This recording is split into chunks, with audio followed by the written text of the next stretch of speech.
This festive season, make sure you stock up on Ring devices, which range from video doorbells to alarm and cameras. These easy-to-install smart home security products will give you peace of mind while you're away, as you can see, hear and talk to visitors from anywhere. Ring's products are available at Takealot, Builders Warehouse, Incredible Connection, Vodacom and Leroy Merlin. Because with Ring, you're always home.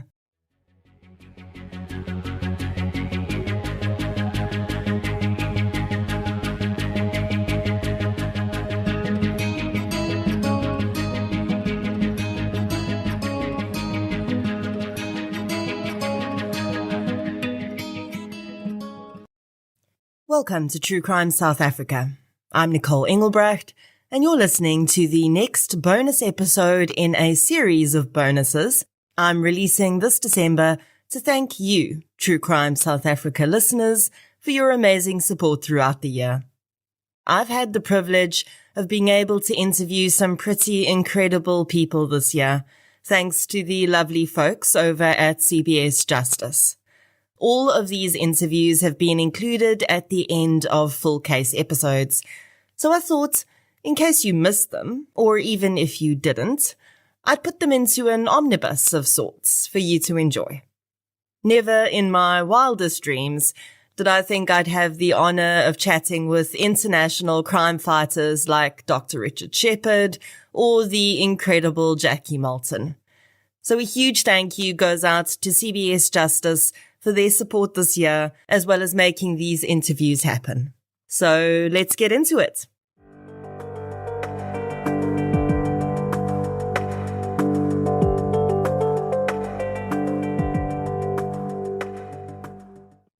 Dr. Richard Shepherd. As I mentioned in the beginning of the episode, I had the absolute pleasure of interviewing Dr. Richard Shepherd, one of the world's leading forensic pathologists who's performed more than 23,000 autopsies. Dr. Shepherd worked on some very high-profile cases, including the Hungerford Massacre, the death of Princess Diana, and the inquiry into the serial killer Harold Shipman. He's also an author and the host of the brand new CBS Justice original series, The Truth About My Murder. With this case having shown the power of the forensic pathologist in revealing the truth about Lucky's murder, I thought it apt to have my interview with Dr. Shepherd placed here. So here's my chat with Dr. Richard Shepherd. Dr. Shepherd is uniquely placed, considering his long tenure as a forensic pathologist, to have seen the development of the science. He mentioned in one interview I listened to that when he started working as a pathologist, the rules on scenes were simply put your hands in your pockets and don't leave fingerprints. And today that is very different. I asked Dr. Shepherd what his experience had been of how the science of forensic medicine has changed from when he first started practicing until he retired.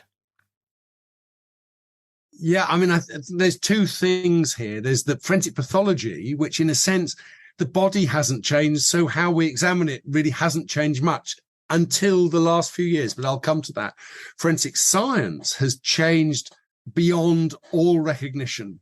And so the examination of the scene and the body looking for what we call trace evidence. These are, hairs and blood spots and fibers, soil samples, pollen. All of these things have become so important in the investigation of a serious offense, whether it's a murder or anything else. And as a result, the people that go to look at the body, go to the scene, have to protect the scene from themselves. They're not protecting themselves from the scene. This is why they wear the white suits, they have gloves on, they have masks. And all of these things, when I first started out, were just not important because forensic science, they could detect fingerprints and it would cost me a bottle of whiskey if anyone ever found one of my fingerprints at the scene. So I was determined that didn't happen. But that was the real concern. We were more concerned about protecting ourselves against blood and infections from the scene. Now it's turned around. But forensic science is so powerful now. we have to be very careful. Forensic medicine, as I say, hasn't changed a lot until now the development of CT scans and MRI scans, which have really allowed us to investigate the body before we even start the post-mortem. And that's been a huge step forward. I thought it was quite important that Dr. Shepherd had pointed out the distinction between forensic science and forensic medicine, because they really are two very different things. Yes. I mean, they run parallel, but we've been through a phase where forensic science has developed and changed so much. But as I say, the human body stayed pretty static. So, we have a good system for examining it. Why change it if it's not broke? Dr. Shepherd mentioned scans that are now used in autopsies. And when you watch the series, The Truth About My Murder, you'll see Dr. Shepherd uses digital autopsy tools to show viewers how pathologists would have helped solve the cases being discussed. There are a few facilities in the UK that have this technology, but in my research, I also noted that there was a bit of pushback against it. I asked Dr. Shepherd what his experience has been of the technology and if he thinks it will one day completely take over from physical autopsies. No, I think it is using CT scans is something that's happened in particular in Melbourne, in Australia, the Victorian Institute of Forensic Medicine, for decades now. And it's a really useful tool, but it has to be used in the correct way. It's used there and now increasingly in the UK and America and other places too, to try and understand why someone has died from natural causes. So we're not talking about accidents. We're not talking about murders. We're talking about being able to make a decision to say, we do not need to do an autopsy on this body because we have the results. Let me take a simple example. The aorta, the main blood vessel of the body, as you get older, it can get weakened. It can develop an aneurysm, which can burst, and that can cause a sudden death. And that can easily be seen on a CT scan. And so we can save the family distress. We can save work for the mortuary staff if we can see that. And it allows a diversion of that body away from having a full autopsy. So it can be really useful for that. But some forensic pathologists, some pathologists don't like it because they think the radiologists are muscling in on their field, which clearly isn't true. But in terms of accidents, in terms of murders, in terms of trauma, it is a fantastically powerful technique to be able to monitor, to document, to get data, even before we start the post-mortem. So it can give us the guide, the help. And on that area, the forensic area, the suspicious death, the murder, it is so powerful and so helpful. I asked Dr. Shepherd whether, to his knowledge, there'd been any issue with courts accepting digital autopsy evidence in criminal cases. And none that I'm aware of. I think because it is a well-established in clinical medicine, it is so well-established how the data is saved, how it's recorded, how it's transferred as well. So I'm sure there will come a challenge, if you see what I mean, because that's what happens when there's the interface between medicine and the law. There will come a challenge, I'm sure. But at the moment, it's been proven to be so useful. And when we had in England, there was a case a while ago of a man who was found injured by the side of the road, and it was thought that a truck had gone past and hit his head with the wing mirror of the thing. No one took a lot of notice. He went into the hospital. He had a surgical operation that removed the damaged bit of skull, and then he died. And then it became clear that actually it wasn't a truck. He'd been hit with a hammer. But by that time, the bit of skull had been thrown away. But from the CT scan, they were able to recover that data, and using 3D printing, they were able to make the bit of skull and use that bit of evidence in court to convict someone. So, it has a power far beyond anything that we can perhaps even think of now. How amazing is that story? In other interviews I listened to with Dr. Shepherd, he'd spoken about the autopsies he'd done, which ended up being the victims of serial murderers. Forensic pathologists are often uniquely placed to see the similarities in cases and identify those. I asked Dr. Shepherd if he could explain how he may have experienced the similarities and progression in these post-mortems of the victims of serial murderers. I mean, I've not been involved directly in many, but the one I have been involved in is the case of a lady called Rachel Nickel, who was murdered in a park area in South London when she was out walking with her young son. I think he was less than 2 years old. She was stabbed multiple times, but it was only later on that I was examining the body of someone else. And I said, this is so similar. It's a young woman with a child, only this time in a house with a child who both of them had been murdered. And I said, this is so similar. There needs to be a link because the murder of Rachel was so unusual. No murder is routine, but there are patterns that you see time and time again. And remember, you're much more likely to be murdered by a member of your family or a relative than anyone else in the world. So, look at that carefully when you go home tonight. But it is, this is just so unusual. A young woman stabbed to death in a parkland area. And it's these unusual cases. So the linking in, but of course, serial killers change. Serial killers alter what they do. They discover that they got enjoyment out of that bit of the murder, but they didn't get enjoyment out of the other bit of the murder. And so it changes. And spotting that can sometimes be easy, can sometimes be hard. I was very interested to discover that Dr. Shepherd was involved in the inquiry conducted into the serial murders committed by another more infamous doctor, Dr. Harold Shipman. Shipman, of course, is believed to have been the most prolific serial killer of all time. He was a medical doctor who murdered an estimated 250 of his most elderly patients, in many cases defrauding the victims by changing their wills or stealing from them in some other way before injecting them with deadly substances. I asked Dr. Shepherd whether he could tell us about his involvement in that case. I mean, in English law, there's the prosecution and the defense will almost always employ a pathologist to advise them. And that was my role with Harold Shipman. I acted not as the prosecution pathologist, but as the defense pathologist. So I got to see many of the postmortems and I got to understand a lot of what was going on. The consultant work is a lot of what's been keeping Dr. Shepherd busy since he officially retired from work as a forensic pathologist. There's a finite line, I think, when you stop working on a very regular basis, a day-by-day basis. I think I'm conscious that I have to be aware of skill fade if I'm not doing it all the time.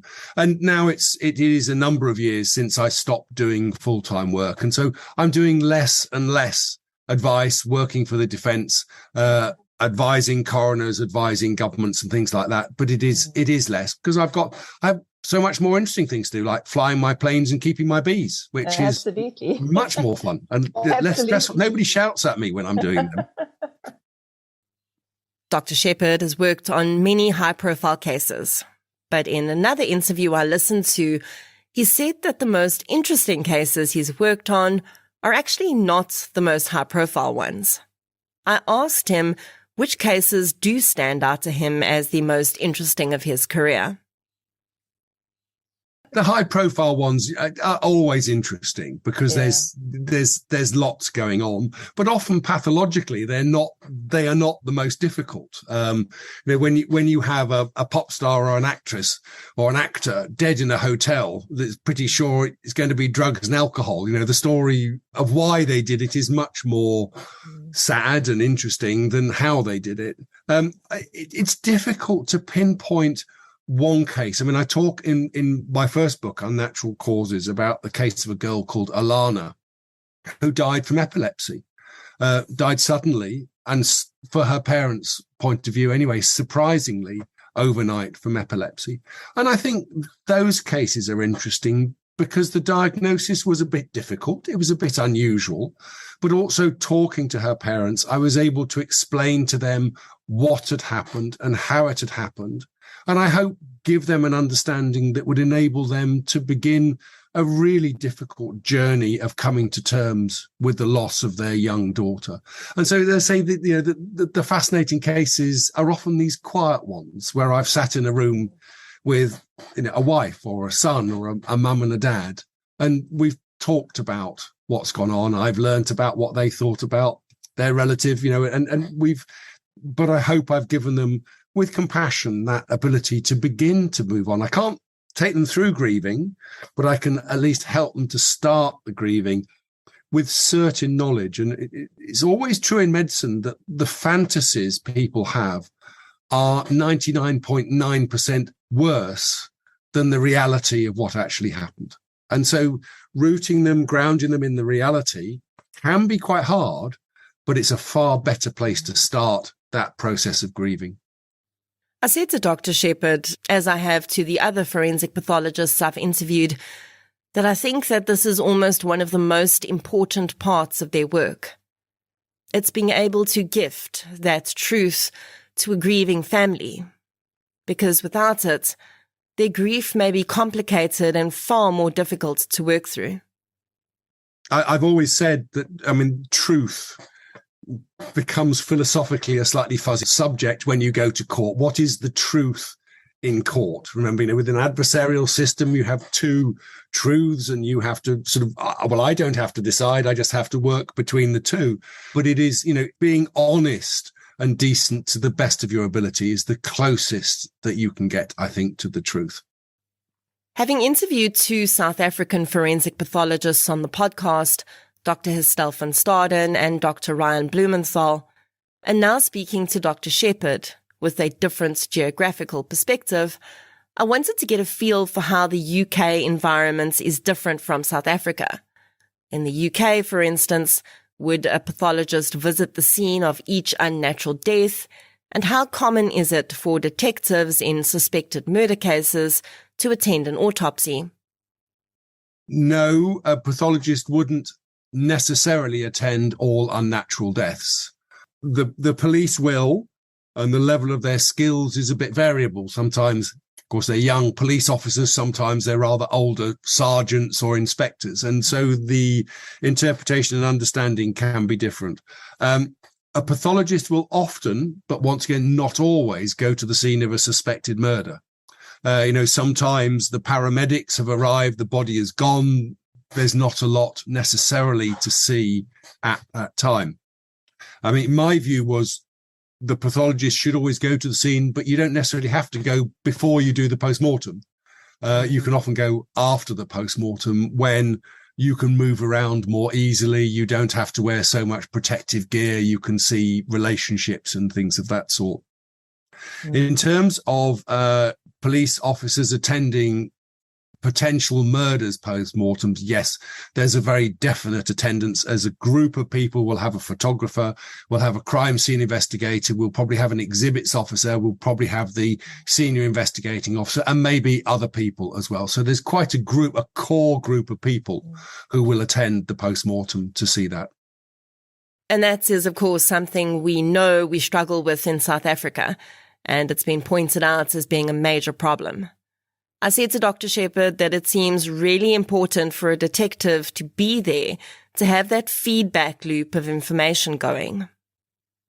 And it's sort of constant going on. You know, the detective will be talking on his phone and he'll say, we've heard this, or I'll say, well, I found some injuries. I really think when you're at the scene or near the scene, you should be telling your officers to look for a hammer or a knife. Or, you know, so there's this exchange of information the whole time, which can be really, really useful in moving the process on. Interestingly, I did ask Dr. Shepherd whether he thought that sufficient resources would be available to cover all cases if a pathologist did need to attend all unnatural deaths in the United Kingdom. And he said, absolutely not. There would simply be far too many for their resources to support something like that. We need a sort of a stepladder approach here. You know, the junior police officer will go to the scene and then they won't be happy. So they'll call their sergeant, he'll call his inspector, and then it will work its way up Unless, of course, there's obvious sounds of gunfire and there's someone dead on the street with bullet holes in them, then it's, it's sort of obvious. But if a body is found in a house, it can take a while. And it often depends on the skill and experience of the people that go there. And certainly I've had cases where someone said, there's nothing that's worrying. And when I start the post-mortem, it's clear that there obviously is. And, maybe had I or someone more experienced gone to the scene, we would have seen that at the time. But that's training, that's skills and experience. And you can't criticize someone for not having had 40 years experience. In one of the episodes of The Truth About My Murder that I watched, which was about the murder of Peter Farker, Dr. Shepherd mentions that in an autopsy, something may be identified as a cause of death, but it may not be the cause of death. So I asked him to explain the difference between those two concepts. Whenever you do a post-mortem examination, there are a number of things may be obvious. Peter Farker, I think, he was found lying next to a bottle of whiskey and, he smelt of whiskey, and he was said by his partner to be an alcoholic, and he'd found him like this. And so, there's lots of arrows pointing in one direction. And as a result, you can easily get led away down that track. In fact, that's probably not what happened to him. He was poisoned with other drugs that he'd been given. But if you not thinking broadly, you have to be wary of being trapped. And it's all too easy to go down the easy route. I mean, I'm also doing a tour around the United Kingdom again, second time this year. And part of that tour is talking about how you look at the crime scene. And the words I use are think dirty. You have to think dirty. So even if it looks nice, the house is nice and tidy, everything's neat and straight, is that what it should be like? Or has someone tied it up? The body's in the bed. Have the body been moved? Has it been changed? Has it been altered? Have things been hidden away? All of these things have to go through your mind, but they can only go through your mind once you have the skills and the experience to be able to step back and think of them. So certainly it's true that, if you seize upon the simple thing, you might miss something that's far more important. Dr. Shepherd has worked on several mass murder incidents, including the Hungerford massacre and the Bali bombings. I asked him how scenes like that with multiple fatalities are different, if at all, from cases of single fatalities, perhaps in the way he would approach them or the challenges involved. Well, they're all so different.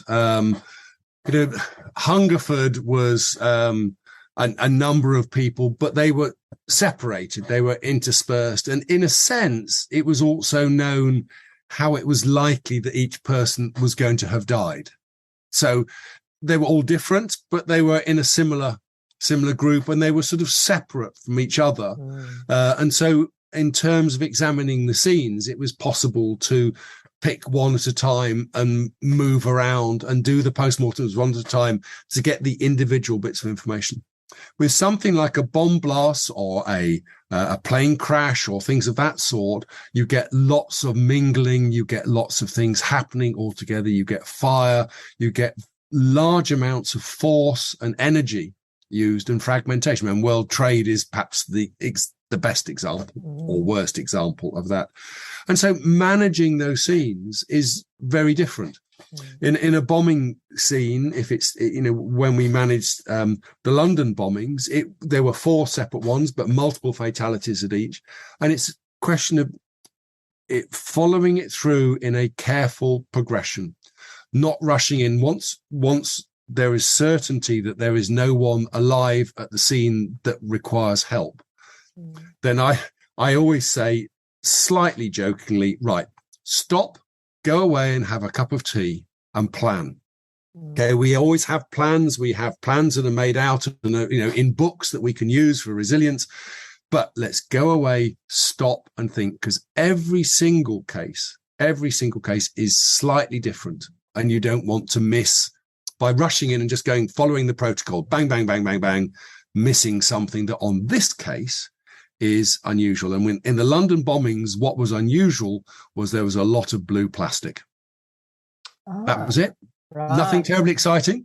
Lots of people dead, but the key thing was there was lots of blue plastic, and it was present in each of the 4 scenes. And that was the forensic science clue. Pathologically, it didn't mean a lot, other than we identified it and were able to follow that through. And that turned out to be obviously part of the wrapping, and where the wrapping had come from and who had handled it and were their fingerprints on it all became crucial.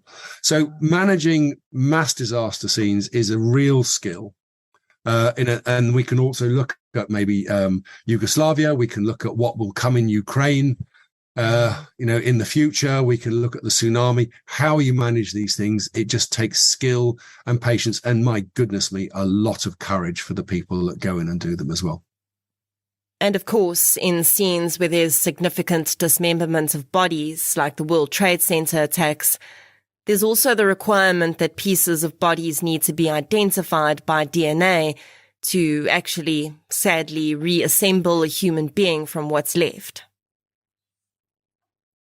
World Trade, there were a number of quite well-preserved bodies, but the vast majority was so fragmented by the forces of the collapse of the buildings, more than the forces of the planes hitting the buildings. The forces of the collapse of the buildings were so massive that, we were talking 30, 40,000 fragments of human, some could not be positively identified by DNA. And I think I read recently that there are still about, give or take, 1,500 people who no part of them has ever been recovered from World Trade. So that's 1,500 families where there's not even a fragment that can be positively identified. And they are now at the point where they do have quite a lot of tissue samples left, but these tissue samples are so contaminated, so small, that were they to analyze them, there would be nothing left at the end of it. Yeah. And there's, once again, at this stage, do you want to go through that? I mean, do you want to say to someone, well, yes, actually, we've now found one tiny fragment of your husband, but it's no longer there, so there's nothing we can do with it. It's a real issue and a problem. And this is where the compassion of forensic pathology has to come in, and the care for the courts, but the care for the families and the relatives, that has to go through what we do into how we communicate. Dr. Shepherd's field of specialization is knife-related incidents. And I wondered whether that's because knife-related incidents are so common in the UK, or is it just a cause of death he finds particularly interesting from a medical point of view? Common things occur commonly. And so, in the UK, after Hungerford, after Dunblane shooting, with the IRA, with the ownership and the use of guns is incredibly restricted. And so gun-related crime is very, very minor part of the forensic pathologist's work. Whereas knife wounds, with a gun, you can stand 100, 200 yards away, a mile away. I mean, if you're an American Forces sniper, it's a kilometre away or whatever. You don't need to get close. But with a knife, you actually have to be up close. You have to be within touching distance of that person. And that alters the dynamics and the psychology of what's going on. And knives are ubiquitous. Knives are all through the community. And I've seen so many cases of minor fights that have ended in the death of someone, just a fragment of a second of anger, a knife in someone's hand, and they're dead. And I slightly jokingly say that this is one of the design faults that I found with the human body, that most of us are right-handed, 85% or so right-handed. The heart is on the left-hand side 99.9% of the time. And so a right-handed person with a knife, if they stab someone in front of them, there's a significant chance it's going to go through the heart. And then it's just chance. I've seen lots of people who've lived by a millimeter, and I've seen far, far, far too many people who've died because that millimeter has been the wrong side. It's cut a major blood vessel, it's cut into the heart, it's done something awful, and they've died. And knife crime is a real epidemic in this country. And we speak today when there has been the first spree stabbing in the world that I'm aware of in Canada. On the day that I interviewed Dr. Shepherd, One of the world's first mass fatality stabbing incidents had just taken place in Canada. Of course, mass murders with short-bladed weapons are incredibly rare because the possibility that the offender will be disarmed is high. In this case, it appears that there were 2 offenders, and sadly, many lost their lives in that incident. My final question for Dr. Shepherd was about the international cases he's worked on. The Bali bombings, for instance, or the work he did on 9/11. I wondered how he found the experience of working in other countries. It was, I'd done some work in Bermuda, which has got excellent facilities, a wonderful sort of hospital. I went out to Nigeria following the death of a man called Chief Abiola. I was sent out with a United Nations team. All of the local hospitals refused to let us perform an examination in their facilities for political, possibly, I don't know, for whatever reasons. And so we ended up performing the post-mortem in the operating theatre of a small private hospital. So, you work with what you have. It's not always ideal, but if you wait for the ideal in situations like this, it's never, ever going to happen.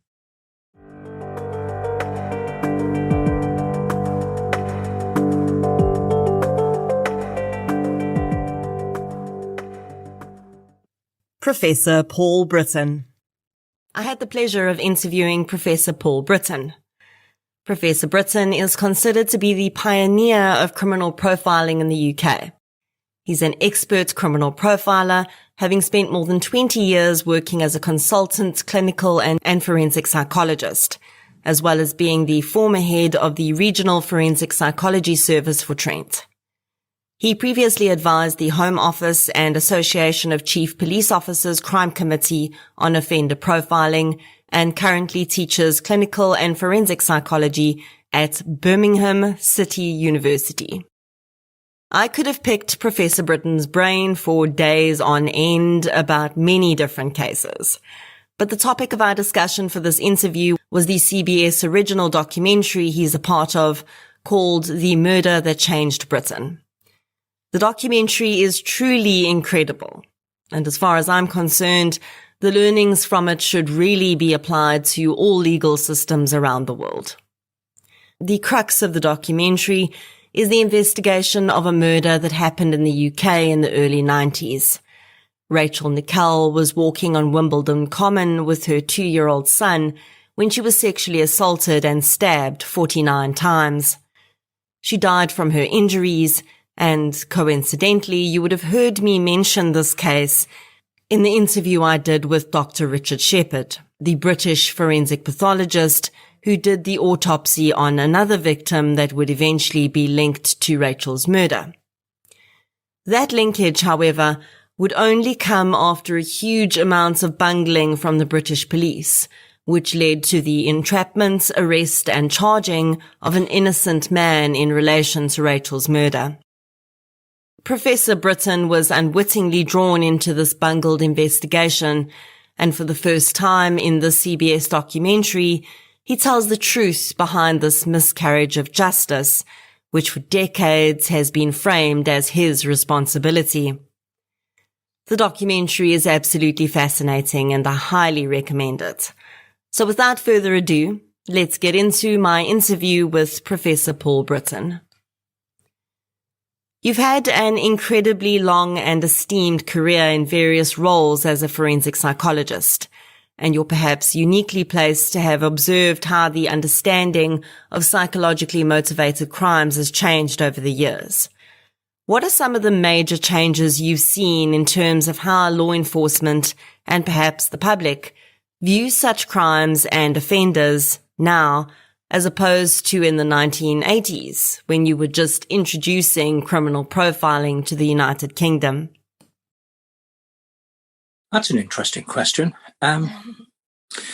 When I first was asked to help the police, at that stage, it was necessary to help them to understand the psychological basis of motivation of these sorts of perpetrators, of the victims as well.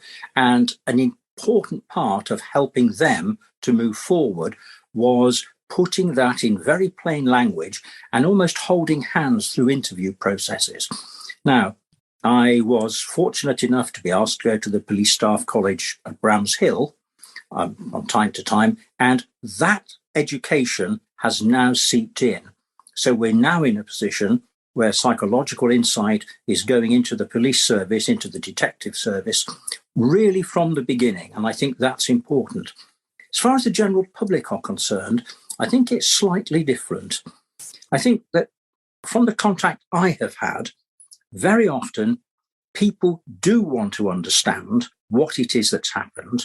And there is a change that I think is important. In the beginning, the focus was very much on the perpetrator, understanding and catching the perpetrator. Now, in the way that I work, understanding the perpetrator begins with understanding the victim, knowing the victim, understanding why was this victim, if it's a woman, why was she chosen? What made her special to this perpetrator? And I think it's the focus on the victim now that has become so much more important over the years with the public.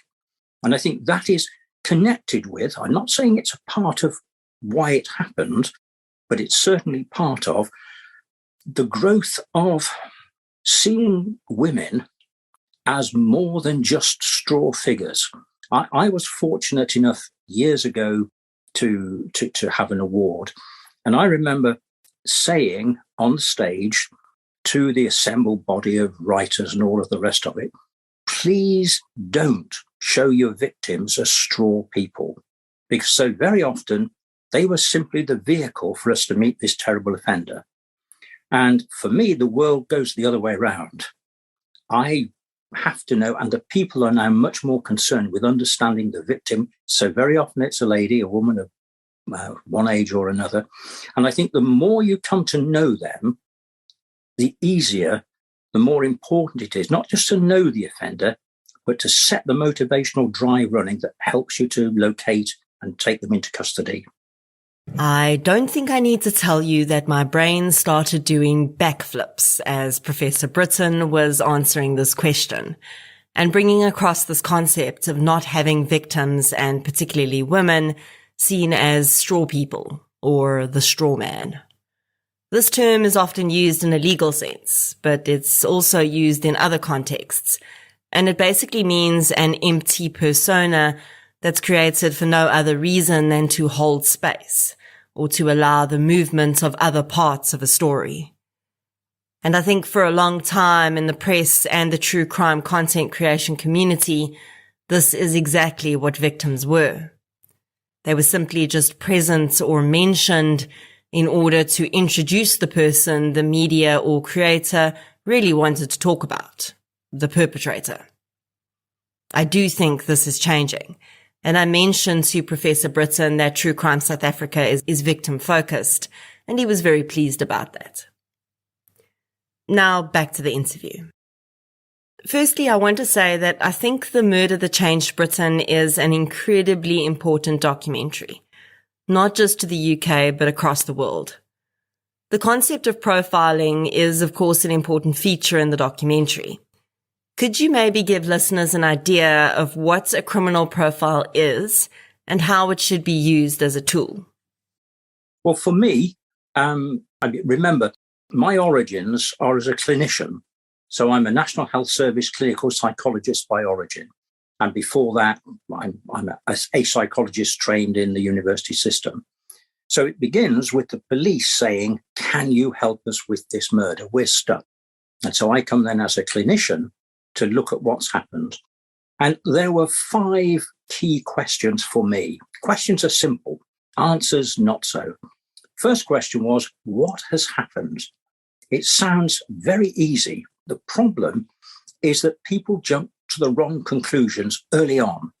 And so they believe that A has happened, that it's a murder where someone was let in, but in fact it wasn't. It turns out to have been a true murder, but that the person gained entry in another method. And that's important. Then I want to know how. How was it done? What's the method?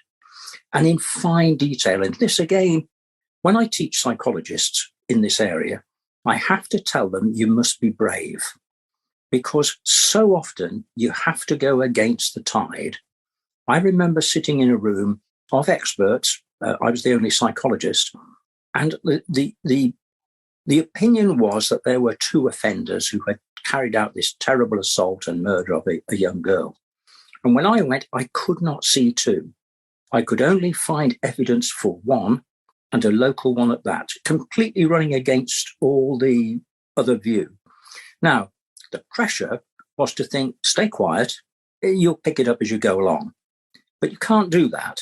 So you have to put forward what you've seen, what your professional opinion is. Remember, you may have a killer out there who's going to come again. And if you don't do your job properly, then it'll continue. The senior investigating officer took the view, all right, everyone, please go back to the beginning. Everyone do their work all over again. We'll meet again in a few days and see where we are. Now, when we came back, it turned out that each of the other areas of specialist opinion had changed their view. One of the most important markers of the two killer factor was a bite mark that was left on this poor young woman's breast. And the original view was the killer has to be kneeling beside her to have done this. And then the other part was there have to be two killers because the injury that happened to her sexual areas couldn't have been done at the same time as the injuries to her throat. So you have to have two. But when people went back, what was found was actually the bite mark was 180 degrees the other way up, and that the injuries to the poor girl's body could have been done by one person at more or less the same time. And that changed everything. And that meant that the psychological analysis became key. And one of the important parts was you're looking at somebody local. And that meant they could focus very narrowly. And as a consequence, they were able to arrest the offender very quickly. You mention in the documentary that profiles should be primarily used as an exclusionary tool. Would you say that using it to specifically include a suspect is a dangerous practice?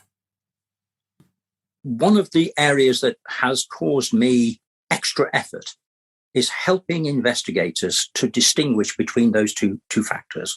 And the case that you're talking about, I think, is in the documentary, where at the beginning, the whole drive was to eliminate as well as to implicate. So you had to approach both even-handedly. It's easy for people to invest their emotion, their thinking in the wrong end of it, and you have to help them to come back. And that's been a big part of what I have done. Now, understand why. The reason why is because you're looking at men and women who are investigating, who have two factors. One is they're not specialists in this area, but the second is they really do want to solve this. If they latch early onto what they think is the offender, it's so difficult to help them to keep looking at other possibilities, but mostly they do. When I interview individuals involved in forensic work from other countries, I always enjoy understanding the difference between how we work here and how they work, and which version is perhaps better. I think we very much like to think that our systems here in South Africa are rudimentary and not world class. But I don't always think that's the case. In South Africa, of course, someone like Professor Britton would be part of the police service. He would be the rough equivalent of what Dr. Gerard Labuschagne did when he was in the SAPS. And we don't use external consultants very much here. So I asked Professor Britton to confirm that in the UK, psychologists such as him would work as consultants to law enforcement, and he was not directly employed within the ranks of the police. I also wondered whether he thought that this was best practice, considering it might be the very reason he was seen by the police as a safe bet to shift blame onto in the Rachel Nickel case. Or is it more important to maintain that level of distance and separation that a consultant space brings? That is correct. I'm not a policeman. I'm a psychologist. Remember, in the early days, I worked as a clinician, and it's only later that I was asked to move into the forensic service, which I came to manage in the end. But even in the forensic service, it was fully in the National Health Service, not the police. We've moved forward since then. It was the case that the people giving advice tended, like me, to be from outside. I was asked by the British Home Office if I would review psychological profiling and its possible use in the police service here. And one of my recommendations was that we should have a register of all people who offered this service, and each case should be followed through and evaluated so that we could, if you like, know which tracks, which people were best on. And that's been moved way forward now. And we have policing degrees, and the people who go on to them are very often, not always, very often psychologists. And so we have forensic psychology literally within policing. And I'm fortunate enough to know a number of psychologists who head policing units in the UK. So the point you're making is really happening. And one of the factors, I don't know if you've ever heard of Catchem. I was privileged to be the joint designer of the Catchem database. So a long time ago, a man called Duncan Bailey, Detective Chief Superintendent, he was the head of CID in Derbyshire. He had been tasked by his police superiors, ACPO as they were then called, to look at this area and see if they couldn't bring something out of it. And I'd worked with Duncan on a number of offences, and Duncan came to me and said, can we do this together? And okay, we did. But the point I'm making is that out of this came the Catchem database. And if I look at all of the work I've done over the years in forensic areas, I think Catchem is probably the most important piece. It's not glamorous. There's no, oh, you caught this one or you caught that one. But the Catchem database and the principles have been used now throughout policing to bring so many crimes to a proper conclusion. And I think it's a really useful tool. Catchem stands for Centralized Analytical Team Collating Homicide Expertise Management. It's a database containing details of the murders of women and girls under 21 years and boys under 17 years to assist investigators and profilers. Now, if you've listened to even a few serial offender episodes, you'll understand why this is so vital. And it really is a phenomenal achievement from Professor Britton. Back to the interview. I thought that it was really important that you pointed out that when you drew up your profile, you weren't doing so to match it to any given suspects, including Colin Stagg, but rather it was a picture of an unknown subject who'd killed Rachel Nickel, whomever that person may be. Do you think that there's a deep enough understanding of this distinct difference when people and maybe even the police think about criminal profiles as a tool? I think that the point you're making is really important. It's perfectly clear and straightforward from my perspective, but it is key to helping people to understand it in the world of investigation. I can think of so many cases. Obviously, the one that dealt with Napa and Mr. Stagg, and also the kidnappings, the abductions of Michael Sands and others, where the focus has to be on the mind and the functioning of the perpetrator. And everything that I can say is about that person. And then one of the issues I suspect is that because that turns out to be such a good fit for a number of people, say two, sometimes the investigator might look at the wrong one. And part of my role is to pull people back and to say, no, let's look a little more carefully. You haven't got this or you haven't got that. And even if you had, and this is something that sometimes takes some grasping, if you have a person who 100% is a match for a psychological profile, even down to the sexual fantasies that you describe, that doesn't make them guilty. That's a step along the way.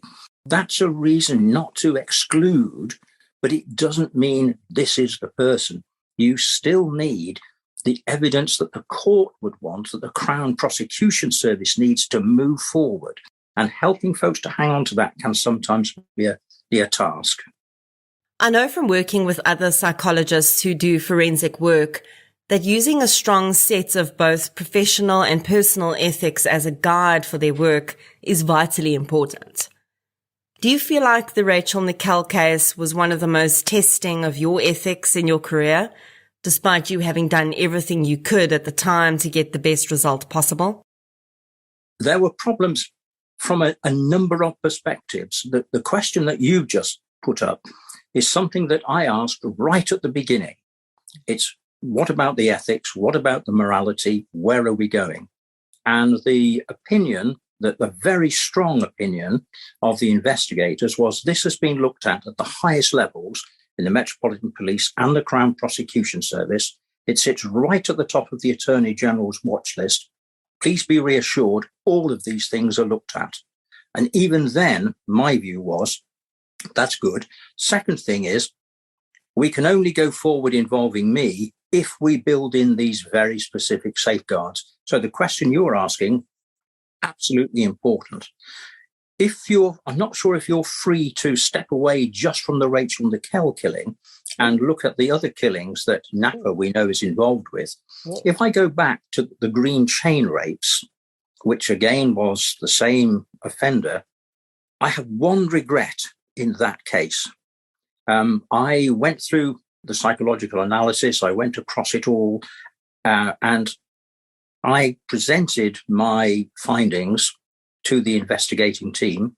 It's a different team, and they simply chose to ignore it. Now, I knew as a psychologist that what I told them was accurate, and if only they did, as I had suggested, they would take the person into custody. And if I had one thing I could do again, it would be I would stand and bang on the door until they did it. It goes back to your earlier point. I'm not a policeman. I'm an external. I'm a psychologist. I can only say, you've asked me to do this. This is what I'm offering. Please take it seriously. I think there are a few important points this documentary raises. And the first is how dangerous it can be to pathologize someone's sexual fantasies if they're different from your own or from what's considered to be the norm.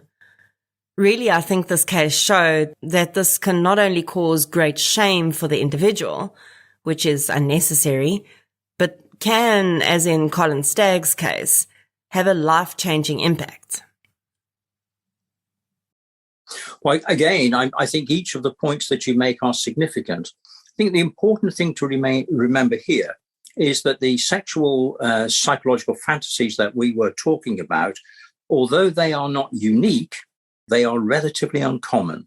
And so in terms of investigating, if you have someone who is producing this range of material, then it's worth looking further at them. Remember, simply having those fantasies does not make them guilty, but it doesn't eliminate them. And if you have someone who has no interest whatsoever in those sorts of materials, and it's important to remember that the person being investigated, Mr. Stagg in this case, was the person who introduced those strands. That was a key requirement. The police were not allowed to introduce anything like that. They could only respond to it once it had been introduced. The mere fact it's introduced is not sufficient to convict anybody. What it is, it's something that says, look a little closer. Another important point that I think was raised is critical thinking and accurate reporting in the media and among other content creators.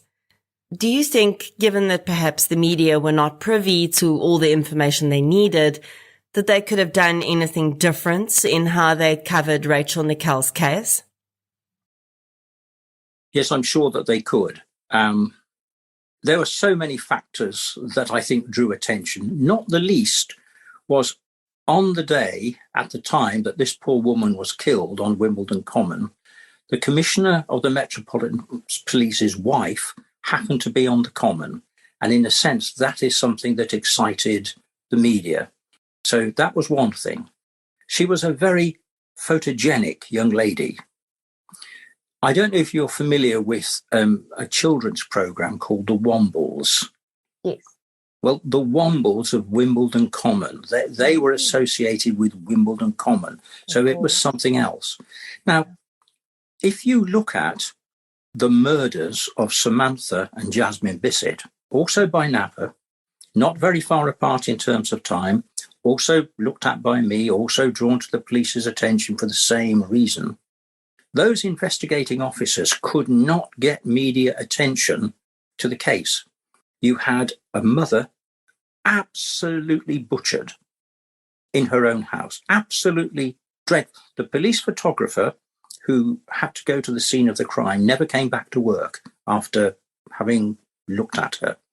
You had her little tiny child terribly digitally raped and murdered and dressed up to look as though she's asleep. A most awful killing. And yet the police could not get media attention. So the point that you're making is so accurate. And why was that? Well, as near as we can tell, one of the issues was that it had been suggested that the mother had some untoward habits, that she may have been going down early stages of prostitution, but she wasn't. But that was enough. We have on the one hand this blonde-haired, blue-eyed, photogenic young lady photographed. We've got her. We can't spare the time to look at these other things. So your point, I think, is really important. And this happens so often, even in missing person cases. The minute there's the suggestion that the person may have had a mental health issue or a substance use disorder, the public and press interest decreases dramatically. Professor Britton weighs in with an anecdote from his career that highlights this point. I was asked to look at the murder of a young woman in Leicestershire, and she had been left in a very particular way at the roadside. She was naked. She had been sexually assaulted. She had been left in a hedgerow. Anyway, I dealt with this. I was able to give the police advice about her. The advice was she had worked as a prostitute. And then I was able to say, but look, I have seen this before. I was able to explain that in my personal work, I had dealt with another 3 women who had exactly the same presentation in different parts of the country, some in the Midlands, some not quite. And that led to what's called Operation Enigma here. And out of that, I think 200 unresolved murders, mostly dealing with working girls, ladies working as prostitutes, were found. And the view was that at least 2 or more serial offenders had been working on them, but they didn't really come to attention because of their working lives. And that is so sad. We were able to catch the man who had done the 4 that I mentioned, but I don't know about the others. I wanted to really commend you for being brave enough to essentially stand up to the police service in this case and put forward your version of the story, because I think there's so much to be learned from what happened here, and we wouldn't have known that if you hadn't come forward. If there's one lesson to be learned by law enforcement and perhaps other criminal profilers from this case, what would you think that should be? Well, there are several really, but I suppose if there was just a one, I would be wanting to help management of crime, management of investigators to be much, much more intelligently and persistently driven. This case falls down not because of the over-enthusiasm of investigators, really. The issue is that they weren't properly managed. I've worked on all sorts of cases over the years, and one of the things that really makes a difference is where you have an officer in overall charge of all the investigations who make sure that each of the teams are doing their job properly, and I'm afraid that this seems to have got away from that. And that is my interview with Professor Paul Britton.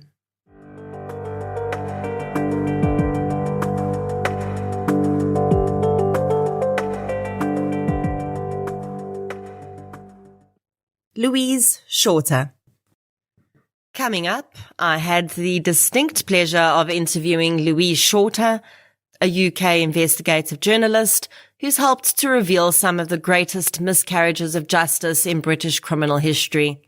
I chatted with Louise about her work, wrongful convictions in general, and her work on the CBS Justice series Wrongly Accused. Here's my interview with Louise. I think that the entire concept of someone being wrongfully accused and convicted of murder is a very uncomfortable topic for most members of the public. Possibly because we'd like to believe, no matter what country we're in, that our justice system is infallible, because it's supposed to protect us. I asked Louise what her experience has been with the public reaction to some of the cases she's helped to reveal as wrongful convictions.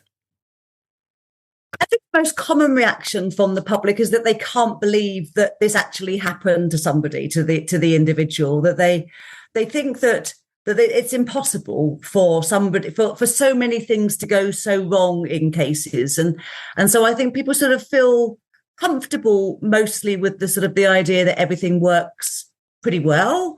And I have to say, I think by and large, things do work pretty well. But in a system such as the criminal justice system, which has human beings at the heart of it, we are bound to have things that go wrong. And when we've got funding cuts and when we've got resources which are really overstretched, then it's really highly likely, I think, and increasingly likely that something will go wrong with an investigation. So I think that the public's reaction tends to be they can't believe it.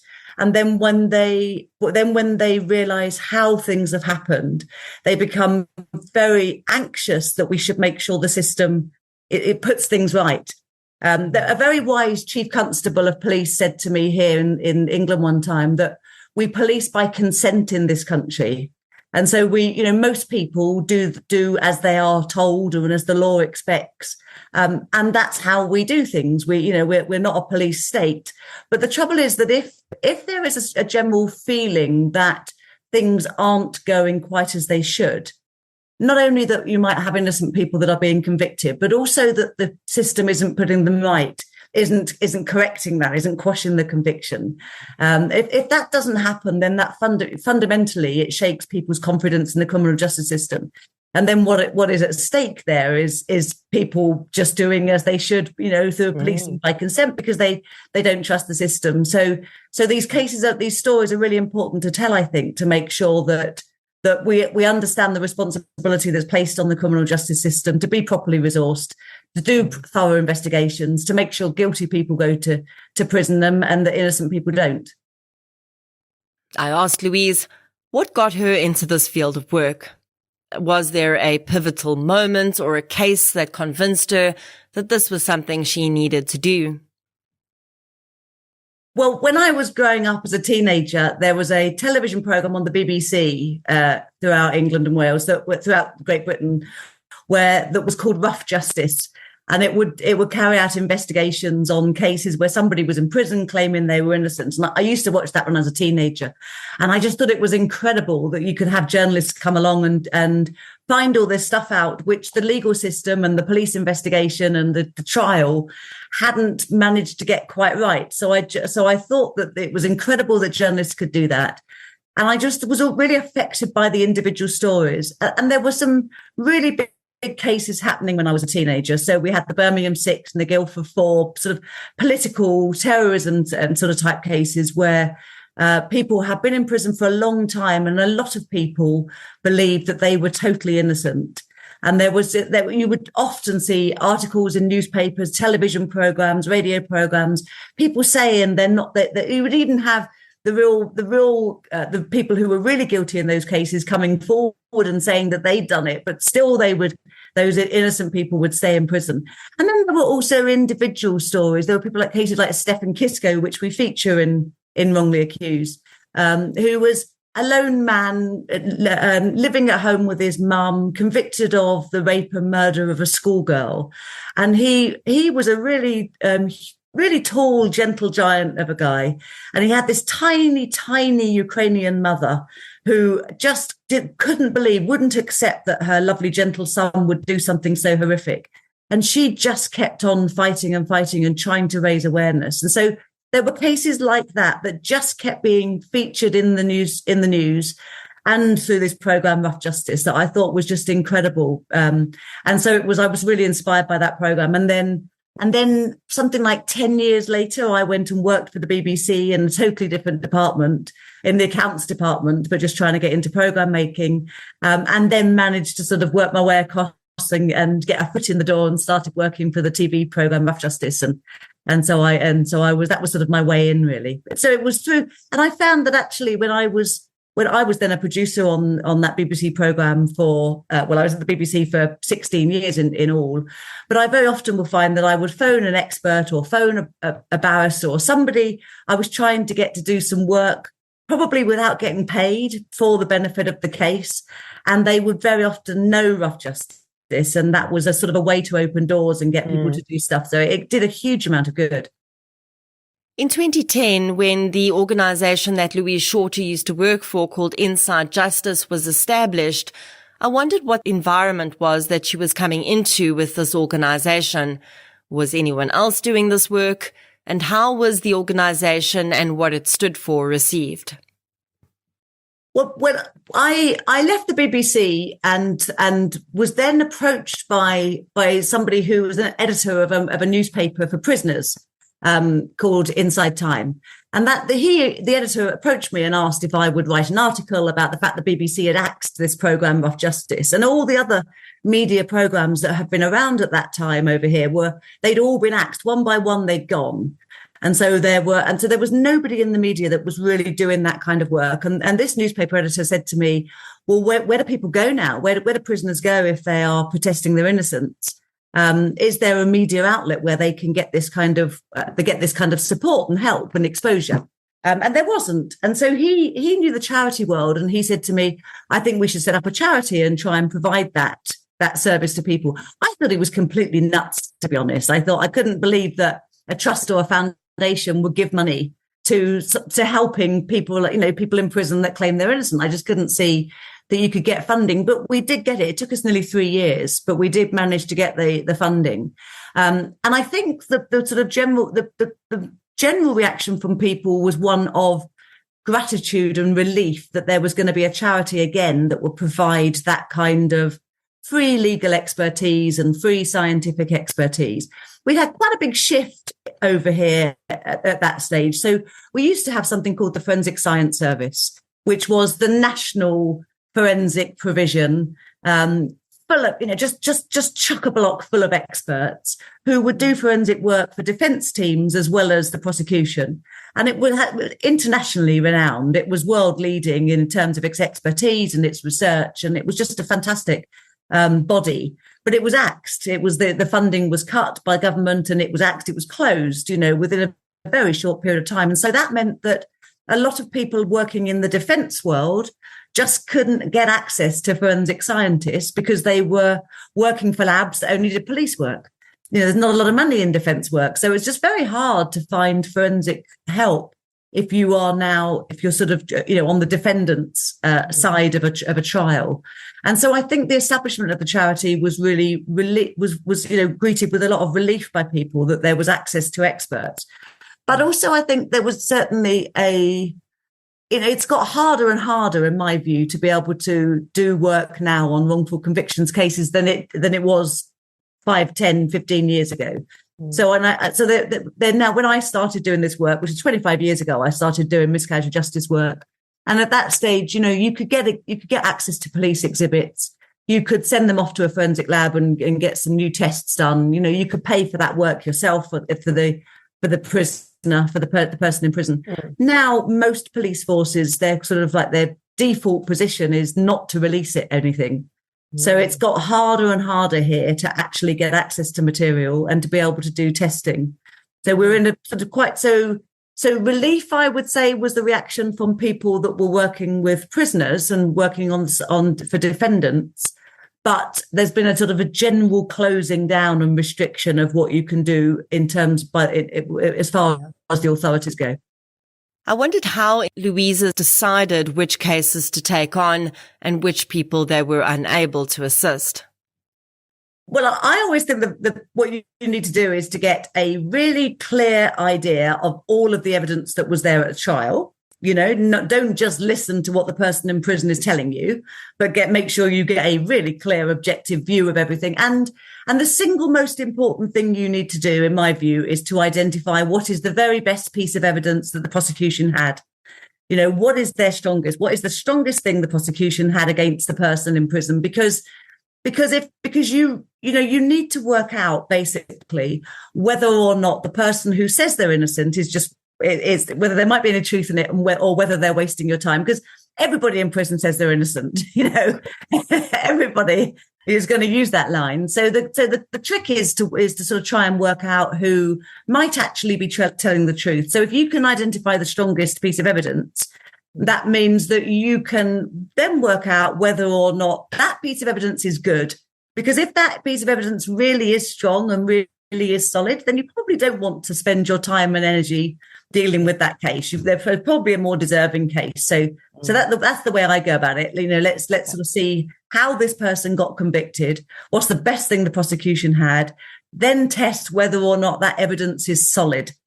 Is there merit in that? If they're relying on a DNA test for something, did they use the right DNA test? Is there a chance that it could have been contaminated? Is the DNA from something which actually looks suspicious but doesn't actually tell you whether the person committed the crime or not? Or was it on an item that was in the scene just as a sort of a secondary thing, coincidentally, rather than it being absolutely crucial to the murder itself or whatever it might be. So yeah, test the evidence and then look to see. The next thing that I always do, and that the Charity Inside Justice also still does, is to identify what could be done that wasn't done. We've had a lot of funding cuts particularly in terms of forensic science. Police teams are really overstretched here, and so investigations may not have happened that should have done. So we always try and identify, what if you could run the case again, what piece of work could be done that wasn't done, and and then maybe that piece of work wasn't done just because of funding, not because of it being a good investigative reason. So then try and get that piece of work done. Although today we put a lot of stock in physical evidence and the forensic sciences, we're also seeing many of these investigative techniques being proven to be essentially junk science. I wondered what Louise's experience had been with how significantly poor scientific investigation had contributed to wrongful convictions. I think that the way that the courts and the police deal with forensic science is a difficulty. Forensic science can be the best thing, the best friend for a police investigation, but it can also go horribly wrong. And I think the real difficulty is that there is a real disconnect, in my view, between the way that the law deals with forensic science and the way that forensic science deals with forensic science. So forensic scientists, they are open-minded. They think that if you understand that something that we used to believe was true is actually not true, we've got better knowledge now, and actually that's not what the science tells you. Very often, a very good scientist anyway will believe that that's still valuable knowledge, even if it knocks out what they previously thought they knew. They still believe that is progress, that new understanding, that new learning is progress. Whereas I think the law often has problems with that, because the law wants things to be, the law sort of believes in this principle of finality. So you have a trial, and that should be the last thing. And we don't really want to have appeals in most cases. By and large, the trial should be the last thing that happens. And so there is a disconnect, I think, between the way that the science and law deals with it. So I work on cases here where we can show clearly, absolutely, that the way that the science was explained to a jury was wrong. They were given a false impression of what it meant. The scientists misled them at the time, maybe unwittingly, maybe because their knowledge wasn't there at the time. But nevertheless, the jury convicted on a false basis. But the Court of Appeal very often doesn't really want to deal with that, because it worries about, well, if we go back and we say that the jury was told that bit wrong in that case, then are we going to have to do that in lots of cases? And are we going to get loads of appeals? And are we going to be overwhelmed? So look, the legal process here doesn't like dealing with science very often. I mean, I'm not, I should also say that we absolutely do have cases here where there is a belief that science can tell you a certain thing. And actually, there just wasn't enough knowledge about it. The first case that we show in Wrongly Accused is about features this particle science, all these tiny grains of stuff that were found on a van seat that were also on the victim's skirt. And so the finding of these particle types in 2 locations, the scientist said, meant that she'd been in that van. And that was just nonsense. There was no scientific basis to that. And eventually, the court did put it right, and they got the conviction quashed, but not before the guys had spent 6 years in prison. So it's a difficult thing, I think, because a scientist, an expert, a forensic scientist, or an expert in anything, whether they're expert in CCTV or cell site evidence or whatever it might be, they can stand up in court and they can give an opinion based on the fact that they are an expert. So they are in a special category where they're allowed to say what they think of something. They can give their opinion. Most other categories of witnesses can't do that. So somebody who sees something, they can't say what they thought it meant. They can just say what they saw. An expert is in a special category. And so that means that we have to be very, very careful that those experts are talking about, something that is on a really good, solid foundation. And I think too often they don't, and that it's not clear. They're not on a solid scientific basis, and that's really dangerous. I asked Louise what her experience has been of the jury system. Does she think that the system contributes or reduces possible wrongful convictions, or does it play no role at all? We have a jury system here in England and Wales where we have 12 members of the jury, and the idea being that we will balance out any biases between, by having such a sort of a big pool. We can convict on a majority of 10-2. And I think that, I worry about that sometimes. I have certainly seen, I have not done, sorry, let me go back. I have certainly got a sense over 25 years of doing these kind of cases that there are occasions when juries reach verdicts on a majority on a Friday afternoon before, I've had cases where there was a big sporting fixture that was about to start and the jury suddenly reached a majority verdict just before that started.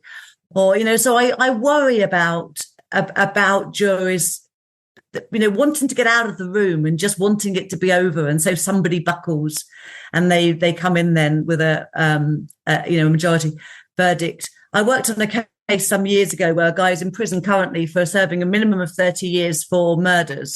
And I did an investigation about his case and put out a program where we spoke to the foreman of the jury who said, if I had heard the evidence that you found in your investigation now, I would never have convicted. So that would have taken it to a 9-3. And then another juror came forward after that and said, I too wouldn't have convicted if I know what I know now. So that would have taken it to 8-4. But the guy's still in prison. He's still inside. So I think by and large, I think juries are a good system. I think it's a good system, but I worry about that just pushing somebody when it gets to a majority to buckle, and then you've got your majority and that's it, the life sentence is in. But one other thing I'd just like to say about jurors is that I listened to a talk by a law professor one time, and he was saying that he'd asked for a kind of a show of hands in the audience to what does sure mean when you have to reach a verdict of being sure. So we used to have something here called you'd have to be guilty beyond a reasonable doubt. That's what it's always been traditionally been called. We've now changed it over here to that you have to be sure of guilt. So it's the same thing beyond, but what does it mean? What does sure mean? What does beyond a reasonable doubt mean? So this law professor asked the audience for what kind of percentage do you think it means to be sure. Now, if I was standing trial for life and I wanted people to be sure, I would want that to be certainly over 95%, more like 98%, up in that kind of a. He found that his audience thought that their average was around about 85%. Now, I find it horrifying and really shocking that juries might be convicting on the basis of those kind of odds. It's become very clear over the years across the world that no justice system is exempt from a certain level of favour towards those with resources and historic, racial or other privilege. I wondered what Louise's experience in the UK had been with this. Does money and other forms of privilege automatically buy you a better experience with the justice system? I think it's certainly true to say, without a shadow of a doubt, that people who are less able to, whether it's through resources or their own intellect or whatever it might be, there are people who are disadvantaged in life are hugely disadvantaged by the criminal justice system. They're vulnerable, aren't they? They are to the whether it's that they can't properly express themselves during the interview, the police interview, whether they are fighting prejudices in terms of there being an assumption that if you look a certain way or you behave in a certain way or you come from a certain background that you are likely to be guilty of this crime, to not being able to gather the support and the resource that you need to get people on your side to be able to help you. Huge injustices that have happened throughout history, and I'm sad to say are still alive and present today. Mm. When anyone is killed, we automatically look at those closest to them, and often that includes the spouse or intimate partner of the victim. In the first episode of Wrongly Accused, Louise and the other experts acknowledge that this is the natural and logical progression of an investigation. I wondered how often Louise saw that blinkered focus on the partner becoming problematic and contributing to wrongful convictions. I think it's common, and I think it's understandable to an extent, because, if women are murdered, then most of those women are murdered by somebody who is known to them. That's the sad truth of who's going to likely to be attacking and murdering a woman. Is it somebody who's in her life currently or was in her life, before? So it's kind of understandable, I suppose, that an investigation focuses in that way, but. Yeah, I think in that first case that we feature in Wrongly Accused, there was a belief by the police that if it wasn't the boyfriend who was with her on the night she went missing, then it had to be a random stranger, and they just didn't believe that was likely. But that's who it turned out to be. In the case that we feature, where Timothy Evans, where he was hanged, he was the husband of the woman who was found dead. It just turned out there was a serial killer living in the same house in a different flat. With the Joanna Yates case that we feature in Wrongly Accused, there was a young woman who was murdered, and it turned out it was a man who was living in a neighbouring flat who was the real killer. But the police zoned in on the landlord who lived in the same building because they thought that he was peculiar. That case came down to the way he presented. I mean, in that case, he was a highly intelligent man, a really compassionate man, a man who had been involved in all kinds of sort of safe neighbourhood schemes involving the police and communities. He was a pillar of the local community, but the police thought he was odd, and so they really honed in on him. And I think in his case, it was a sort of strange sort of flip of truth in that one, was that normally it's somebody who's quite vulnerable and can't really express themselves. In his case, he was very intelligent, and he was able to speak back to the police and to challenge them about assumptions they were making. And I think that riled them. I think it got under their skin, and they thought that was odd behaviour for somebody to do that. But yeah, it's very often it's a blinkered investigation that leads police down the wrong path. I find it interesting to compare other legal systems to ours in South Africa, and I've noticed that many justice systems around the world focus on convictions and have very few avenues for exoneration processes beyond limited appeals. I asked Louise whether she feels that the UK allows more for the possibility of wrongful convictions, or does their own system also need to be more robust? We have here in England and Wales, we have something called the Criminal Cases Review Commission, the CCRC, which is a publicly funded body, which is independent of government, although government has a sort of government sponsoring department that makes sure that it's spending taxpayers' money appropriately, but its operations are dealt with independently. And that commission was set up in the late 1990s when we had a rush of wrongful conviction cases that were suddenly people were being released here. But there was a collapse in confidence in the criminal justice system here because it was clear to everybody, and there was a lot of reporting that innocent people were in prison and the appeal system wasn't dealing with it appropriately. And so we had hordes of people out on the street. There was a collapse in confidence, which really undermined the police's ability to do their job. Because nobody believed that it was working properly, effectively. So the CCRC was set up. And that's a very good thing. You know, we have this formal body which has statutory legal powers to be able to go and get evidence and to be able to do new tests. And that's good. We are advantaged here by having that. The difficulty is that that the funding has been really cut from it.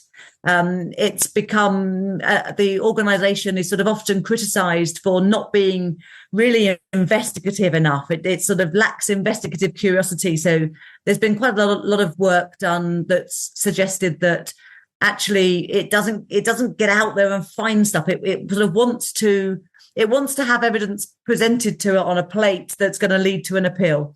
And there is a criticism that's quite often made currently, which is that unless it feels that if it does certain investigations, it will lead to an appeal, it won't bother doing the investigations. But very often in these cases, you don't know what you're going to find until you do it. And so to have a guarantee of an outcome that's going to lead to an appeal means that by and large, most stuff won't get done. So we do have a solution now post appeal for how people can get back again, get their cases, get their convictions quashed. But it is increasingly attracting criticism, and that criticism is therefore undermining confidence in the criminal justice system again. So we have something, but it's starting to go wrong, I think.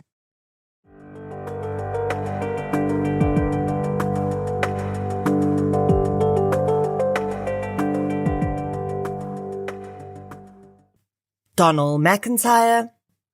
Donald McIntyre is a renowned UK investigative journalist and criminologist.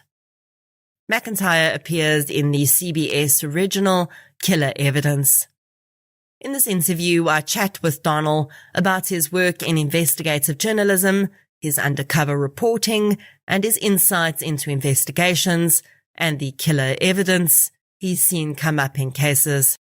Killer Evidence focuses quite heavily on physical forensic evidence in crimes. In your early career as an investigative reporter, many of these forensic tools didn't exist, or they were in their early stages. What's your experience been of how the process of criminal investigations has changed over the years as a result of these new forensic techniques being added to the arsenal? Well, that's a very good question, because two things. It reveals to the audience that I'm as old as a dinosaur. And secondly, it does hit upon not only the work I did in the past, but also some of the cold cases I do now. So well done, Nicole. No, it's a great question. And thank you for that. I think what's interesting is I just, on some of the back in the day, in around the early 1990s, I was doing undercover investigations. So as part of my own investigative stuff, and we were kind of, we worked by ourselves, but I would say our covert and undercover standards and practices were higher than the police. We probably had more resources than the police. We went undercover in the world of fraudsters and drug dealers and football hooligans and the fashion industry, to name, and we hit blue collar and white collar. And so then the evidence we were creating were not only traditional journalistic paper evidence, we were investigating and gathering first-hand testimony, and we were following it. And the usual rules around that would be your traditional American kind of application of rules. You don't really want to incite people to say anything that they otherwise wouldn't do. You're not paying or bribing people to say things that they wouldn't do. And the evidence has to be pretty pristine. The other thing about that is that when we go to court, and we often have got convictions on the basis of the evidence as kind of journalistic, we're not journalistic prosecutors, but inevitably in this arena, we often come and work for the BBC and ITV and CBS Justice. But in the early days, we would assume a role because the defense teams would prosecute us in the witness box, but we would have no defense where we couldn't redact evidence, we couldn't have PII, public interest immunity stuff, where we could take away material, every expense, every email. It was the full-on Donald Trump disclosure from Congress. Nothing was hidden. So in that respect, my practice as an early investigator / pseudo journalistic prosecutor, and that's a term I've just invented now. But I reckon, talking to you, I understand that we were kind of in that prosecutorial role, but our evidence gathering was face-to-face testimony, and that's hugely persuasive. But the bar we placed was on video evidence. What you see is what you get, and that's a very strong and powerful weapon. At the time, the very first conviction for reliant upon DNA, forensic DNA, was around 86 or 87, if I'm not mistaken. And so the first real murder that I've been looking at, I'm just looking at a cold case murder of Sophie Toscan de Plantier in 1996. I also did a lot of work on the murder of Stephen Lawrence in the same year, maybe it was 1993, maybe, and basically the involvement of DNA in that. In relation to the Sophie Toscan de Plantier murder, where a suspect was convicted in France, and this took place in Cork, it was the murder of a French film producer, hugely powerfully connected to the French political establishment and Mitterrand, and the police, the Irish police at that stage, came in and they effectively focused on one man who volunteered his DNA in 1996, knowing the context of what that meant, but his DNA was never found in a brutal and graphic crime scene, and which basically, to my mind, said, listen, this guy must be innocent. But the standards of the quality of that, was so poor. I mean, really, it was kind of, prehistoric in terms of the evolution of crime. The DNA, in terms of the murder of Stephen Lawrence, which became a landmark crime for racial injustice in terms of the institutional racism in the UK, and still percolates about police corruption and all of this in the UK. It took a friend of mine, Clive Driscoll, that took until 2011 or 12 to finally get convictions, and £3 million worth of taxpayers' money to re-scrutinize and to take the original material from the crime scene and then retest it. And that material had been tested many, many times. But in this respect, the most powerful tools, £3 million worth, were able to go at a very subatomic level and get microspecks of DNA and fibers to get a conviction in that case. I think in relation to the case, which I have done a program on with Jim Sheridan, who's a kind of a very esteemed a film producer and director. We did a film on the murder in the cottage on Sophie Toscan de Plantier, and we're hoping that there is a new DNA investigations. But it does show that the evolution, not the cost. So the quality has risen, but the cost of those investigations are huge.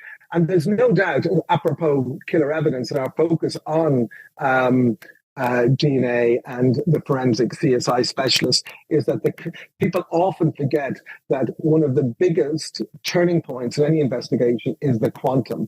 How much will this cost? And you will say, well, every life is worth everything. Well, you can't spend £3 million on a hope and a prayer. And because the Lawrence inquiry and Clive Driscoll, Chief Superintendent Clive Driscoll, because he bullied his way And often it's the police officers. So the first thing is the cost. So how do you get over that? Well, that cost is only really very much available for unique and high profile and what they call signal crimes, signal cases. And signal crimes are those crimes that we associate that kind of have a transformative impact on the society beyond the murder of one young 18-year-old. Sad as that is, the murder of Stephen Lawrence transformed the rules and regulations of the workplace around all the UK. So it was a transformative case. And £3 million, it was unsolved for nearly 15 years. And then £3 million were spent on it. And so the cost is important, but the personality of the police officers who are engaging with some of the DNA companies and specialists are also crucial, because Clive Driscoll, he could easily have said, well, we can't solve this. It's been DNA to death tested. And he tells me this wonderful story that he had these top doctorates in some of these top, in physiology and biology and forensic testing, who were telling, these are guys who were Cambridge and Oxford degrees, saying, listen, I'm telling you, Clive, this is my expertise. We have done everything we need to do. There's no more to be done. And he would say, well, I appreciate your doctorate from Harvard and from Cambridge, but I got a D in woodwork in my GCSE, and I'm a stupid cop. And I'm telling you, I'm the CIO, I'm the Senior Investigation Officer, SIO, and we're doing it. That's it. And he also persuaded, through force of character, Cressida Dick, the then commander at the Met, to spend the money. So it's not just that the techniques have evolved, it's also that the cost of it has evolved, but also it shows the ecosystem and the persuasive ecosystem to work with your DNA specialist and your forensic specialist, your team, and to have the force of character to know when to apply that pressure. We need the money now, this will solve it. But of course, if you take the £3 million and you don't get a result, as likely as, then of course you've lost your political and social capital. And the next time you really need that money, you mightn't have it. So it's really interesting that people often forget the role of budget and personality and personnel in the battle against crime. Because, if someone doesn't fight hard enough to pursue one line of inquiry or fight hard enough for a budgetary line, then those lines are not pursued, and they may very well be the lines that might solve the case. I think that leads quite well into my next question, which is, have you ever felt as though investigators rely too heavily on techniques like DNA? And do you think that this could perhaps make for a less effective investigation overall? Oh, that's a really good question, because I think you're absolutely right. I think there, very interestingly, there often is an over-reliance on the CSI to pull it in, because officers come to the scene and they decide, and with reasonable intuition and experience and gut feeling. And I'm a supporter of gut feeling, because, a gut feeling and intuition is built upon years of experience. So it's about using the back processes of your mind, synapses crackling, and they're saying, right, how do we, and all their information experience distills into a theory or a couple of theories. And they say, well, I can say here, and they can do, like a experienced burglar walking down a suburban street. They know the landscape so well. They can know by the car outside the driveway where the key is placed. Is it placed under a milk bottle? Is it placed under the flower pot? Is there a back window going to be open?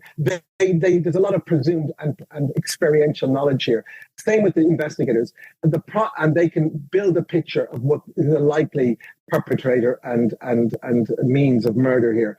But that also, sometimes they get it wrong. Sometimes I think this is how it's going to happen. Surely with this entire landscape here, we are going to be able to pick out and with the DNA, absolutely get the suspect. And in this case, but sometimes that isn't the case. I'm reminded, really interestingly, I've just finished a book called A Million Ways to Stay in the Run, about a very infamous murder over here, which was it was the murder of a road rage suspect, Stephen Cameron, by Kenneth Noy, who had stabbed a policeman, but and that was a case of self-defense and a very unusual case. In any case, he was the public enemy number one, and he got involved in a road rage case. Now, this is a classic case in point about how you interpret evidence initially. So, initially, the chief inspector, Nick Biddens, is on a golf course. He's in charge of all the murders in that area, and he gets a call on the golf course, blah, blah, blah. Murder, road rage incident, knife involved. There's about 30 or 40 witnesses. There's CCTV everywhere. He thinks it's a self-solver, right? Somebody's going to see, we're going to get a number, a car, CCTV, going to track it down. Likewise, the perpetrator, Kenny Noy, thought, listen, Jesus, this is good of self-solver. There'll be witnesses, my car, blah, blah, blah, blah, blah, everything, right? So what he did was the perpetrator immediately went home. He didn't think he died at first, but once he realized the guy had died, he immediately arranged his departure from the country. He got rid of the car, replaced his car with another car in a very clunky kind of way, got the car destroyed and fled and disappeared, right? So, but what actually happened was the CCTV cameras didn't work. The witnesses were by and large completely unreliable. They never got the proper. His car might have been one of 20,000 Land Rovers or Range Rovers. So in fact, and there was no DNA in the scene, and this was in 1996. So there was actually everything that the perpetrator had assumed the police would have, and everything that the police assumed they would have about the perpetrator and witnesses, it never happened. So if the perpetrator had actually done nothing, simply gone home and done nothing, he'd have got away with it. And that's one of those things about presumed kind of reliance upon the evidence in the landscape. And of course, you're absolutely right. There is a fear that we're reliant entirely upon DNA to solve the case. The reality is, in UK crime cases, and murders are only a fraction, DNA is only used in about 2% of cases. Why would you use it? You know, because it's too expensive. So they use it for murder cases and violence and maybe big theft cases. But in the totality of crimes from the magistrates' court to the more serious, which appear in the Crown Court over here, very few cases actually use that. You know, all the evidence is gathered. So if they need it, yes, but they wouldn't send per se every item off for DNA testing at all. You know, but obviously with murders and all of that stuff, you'd imagine, yeah, yes, they would. They would. So yeah, no, it's a very interesting point you raise. In the first episode of Killer Evidence, you mentioned how you think AI might eventually be able to take over some functions in the analysis of certain types of evidence. Can you talk a bit more about some of the other roles you foresee AI being helpful with in criminal investigations in the future? Well, I think we started off with kind of automatic number plate recognition, right? And then I'm reminded that basically that when officers are given CCTV, like currently, and they're and trained officers, they're working their way through, like, so let's go through somebody in a major city. They're going through, there might be 140 cameras, 200 cameras. Somebody's got to process all of those, right, in a time slot and work their way out and see it. And it's a very difficult and time-consuming. First, it takes, so for each, to my mind, because I have done this myself on my own evidence that I've gathered undercover, that in order for you to log the material and then to go through it and forensically examine it. So to examine 1 hour of material for, forensically and to an evidential standard, it probably takes about 6 hours.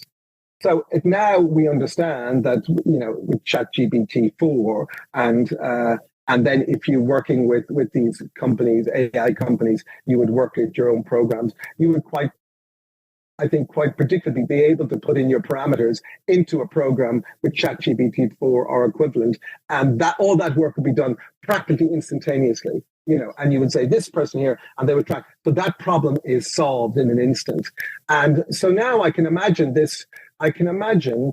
I would be surprised if it's not being done on the side right now. That people say, here is the list of suspects. Here's what we know about them.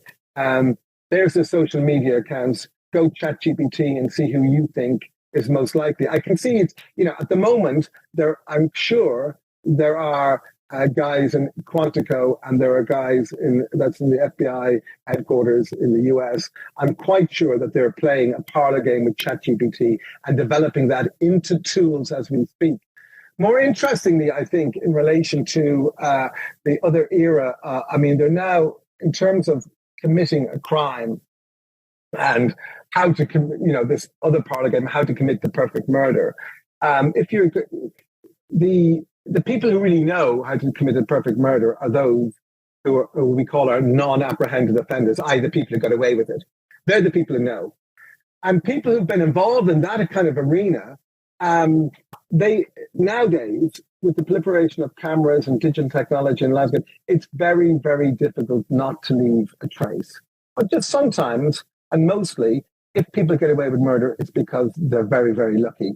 Something falls down, something happens. I did speak to one criminal recently, and he said he was involved in a difficult crime scene about 30 years ago, and he said this guy they had some beef. This guy was going to take him out, and so he said, "I'm going to do so. I'm going to take him out before he does."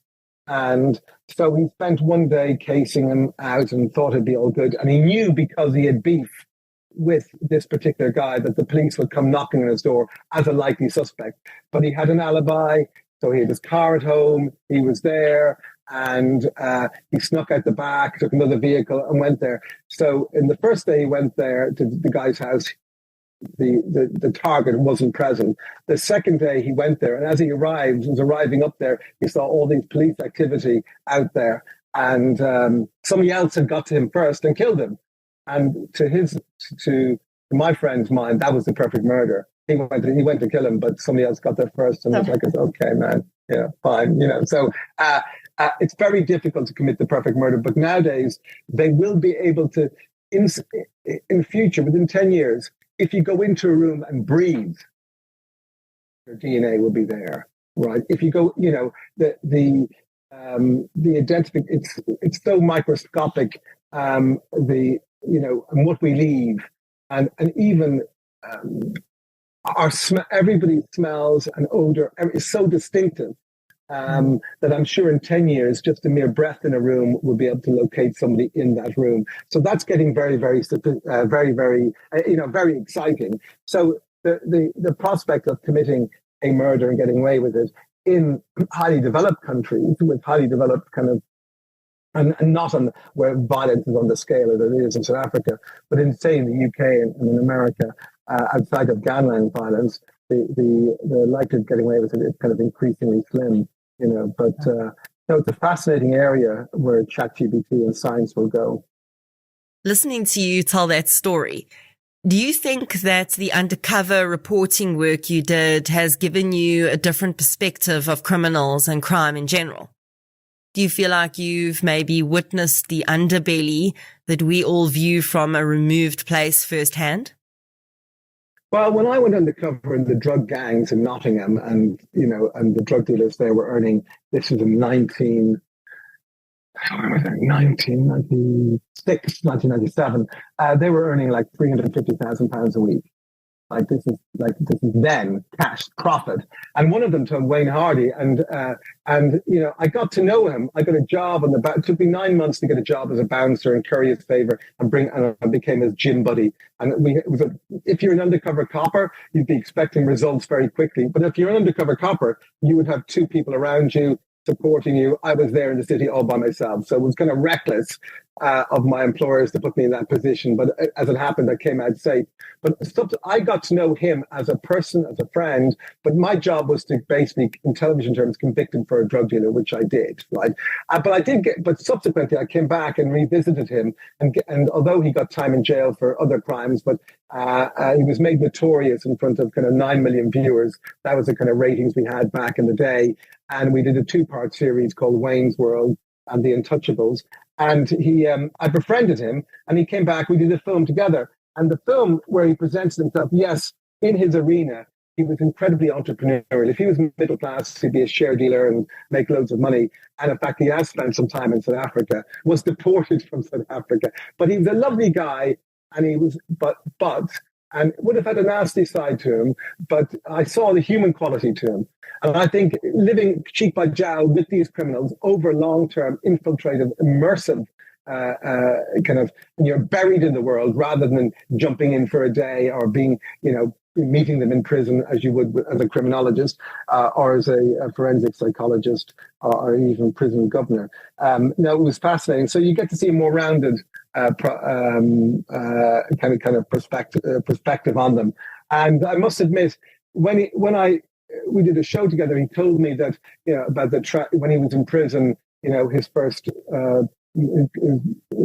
his partner committed suicide and took his firstborn child at the same time in this terrible tragedy. His brother died, just accidentally, but his daughter became a 14-year-old daughter as a drug dealer, became a crack addict, and he worked with her. And so, it's not without tragedy, and it's not entirely without reason why some of these people end up in crime. But I've always tried to look and expand. So it wasn't just a job of, right, okay, I went undercover in this guy's world. We trained together, became best mates. And then after 9 months or 10 months, I said, oh, hi, by the way, you knew me as Tony. And he's looking at me, and there's a TV crew. I am, in fact, Donald McNair, World of Action reporter. And it's like, and you can just imagine his face went white. And to his credit, he didn't react violently. But then, very quickly, he went off with another colleague of his to try and kill me. I've subsequently befriended his other colleague, who now works in the criminal justice system and as a social entrepreneur, repairing the lives of young criminals. So if you're keeping your eyes open and see people beyond their crimes, I'm not apologizing for their crimes or excusing it, but I do think the way to try and, as our, CBS Justice audience does, and as our audience and our true crime audience does, it's not just a visceral, raw, interest in this world of true crime. I've noticed the true crime audience become much more sophisticated. Like me as an individual, they want to know more. They want to understand more. It no longer is just saying 2 legs bad, 4 legs good, or in the or in that sense, the Orwellian sense. It is much. They want to understand why, how, where. What are the antecedents? What are the precedents? And also, how can we help prevent that?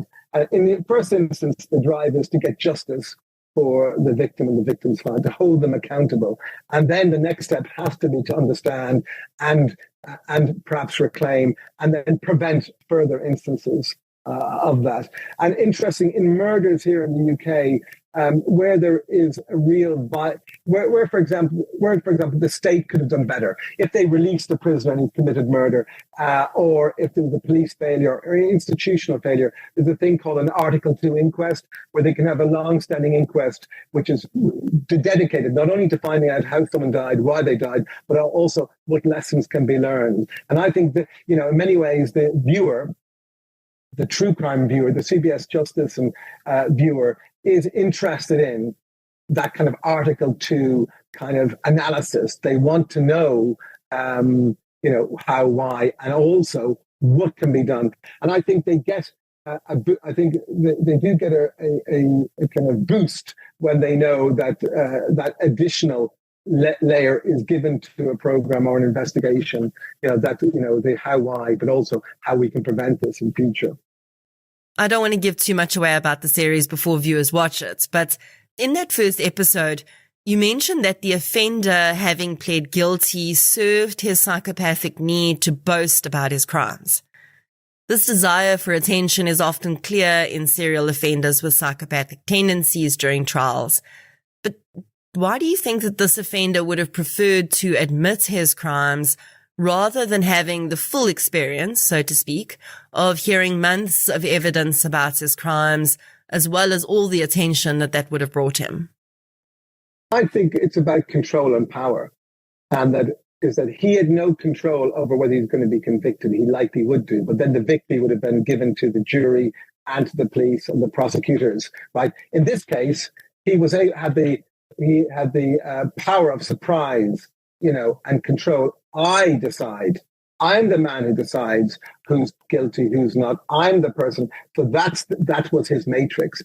So he was a performer, and a performer always knows it's not how long you're on screen, it's the punch. It really is this. It's the smack, crackle and of a single moment, which makes you the star. So if it had been a long, drawn-out process, he got a conviction as everyone expected. Where was his moment? His big moment is the moment we're still talking about.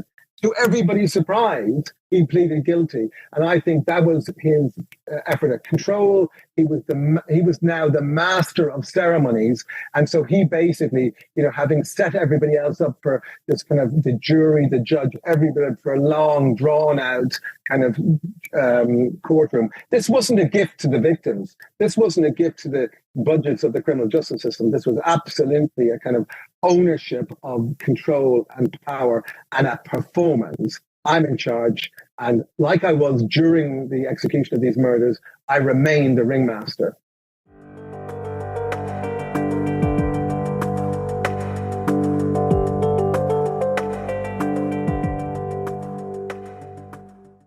Jackie Moulton. I was incredibly privileged to be able to interview Jackie Moulton recently. As one of the first women to ever join London's notorious flying squad and one of the youngest detective inspectors ever, at 25 years old, Jackie retired from the service with honour and now spends her days consulting to TV crime shows and working with offenders with substance use disorders in prisons across the UK. She is one of those pioneering women that I seriously look up to. And I think I grinned like a weirdo for the entire interview. So without further ado, here is my interview with Jackie Moulton. You've said that asking why after a crime is committed has led you to the real truth of many situations in your career. I thought that was quite interesting because as a police officer, you wouldn't necessarily need to know why to do your job. You just need to know who and how. Are you able to share some ways that you think that curiosity about the roots of a crime has helped you in your career? So the police said to me they're not interested in the whys and the wherefores, if you just said that. And did they or didn't they? And it was about evidence. But everything is in context, I think.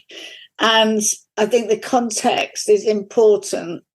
And when I kind of was more experienced, I could often put the context in what we would call a report to the CBS or reports to the solicitors' departments, etc., etc. So it doesn't make any difference what they've done at all. But I think it's all about, not in every circumstances, you can't say to an armed robber, why did you do it? That's a bit pointless. But where there were crimes whereby, I remember this guy who was arrested for taking a bank manager hostage in Oxford Street, centre of London, in the West End.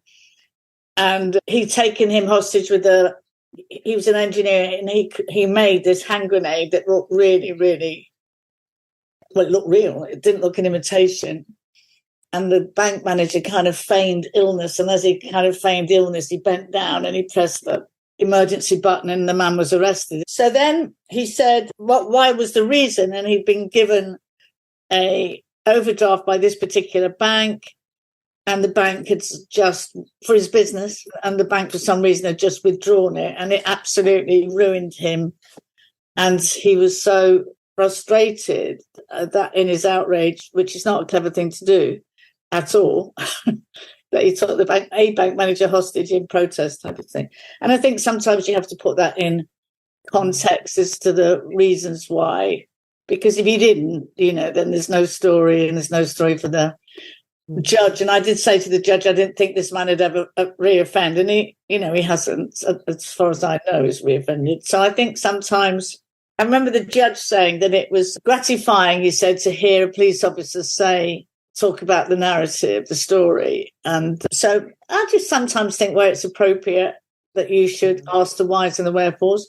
And also the whys and the wherefores as a society helps us understand other people, stand in their shoes for a little bit, etc. So I'm in a prison now, and I listen to the whys and the wherefores, sorry about that, whys and the wherefores all the time. And, many of them adverse childhood experiences. So it was my professional curiosity. The other thing that's really important is that if you engage in them in a way that is mutual, then they will be willing to talk to you and often reveal stuff.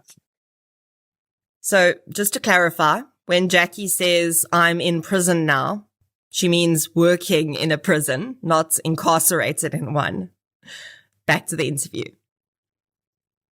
I found it interesting that you hadn't excelled at school the same way as your siblings, but once you joined the police service and found something you were passionate about, you really started to show your true potential.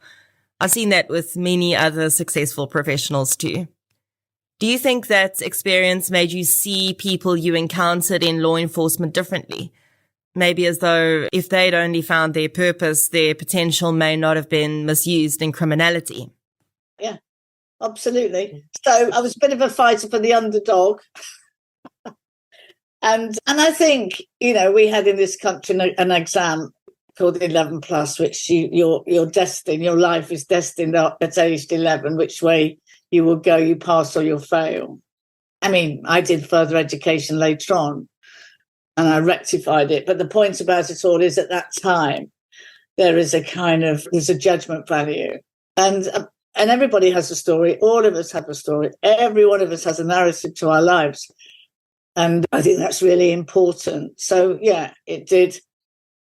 Because you can identify and you could have some form of understanding and a bit of empathy. Empathy is huge, I think. It's really, really huge. And I found it important to be, I don't mean I'm a soft touch, because I wasn't a soft touch. I was a tough cookie. But, I just, the empathy to me is I'm naturally empathic. So it was just to enable often to be empathic for them to open up and talk to you.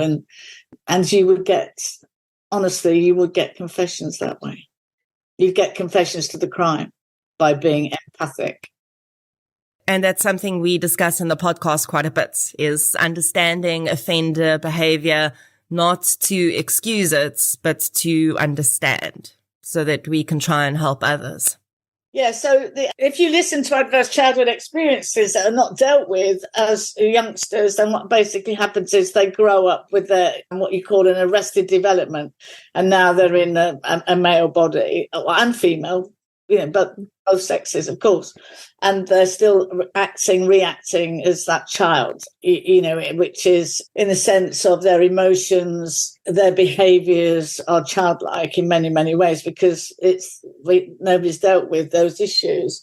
So that's what we do in prison, is to deal with those issues, and those are the things that I really enjoy most of it. I mean, all of it, talking to them and getting them to kind of, own up about the childhood. And of course, they never see any of that themselves, never see any of it. So much of your early life and career was spent trying to simultaneously be yourself while also trying to belong. And I found it so interesting how when you admitted your alcohol addiction and contacted the guy from AA, you said to him, I think I'm one of you. Do you think you found a sense of community within people in Alcoholics Anonymous that you maybe struggle to find elsewhere? Well, what you do is you find a sense of community because it's about understanding another person, that everybody, as I said many times, nobody has an ambition to be an alcoholic because it's mental torture. Absolutely not.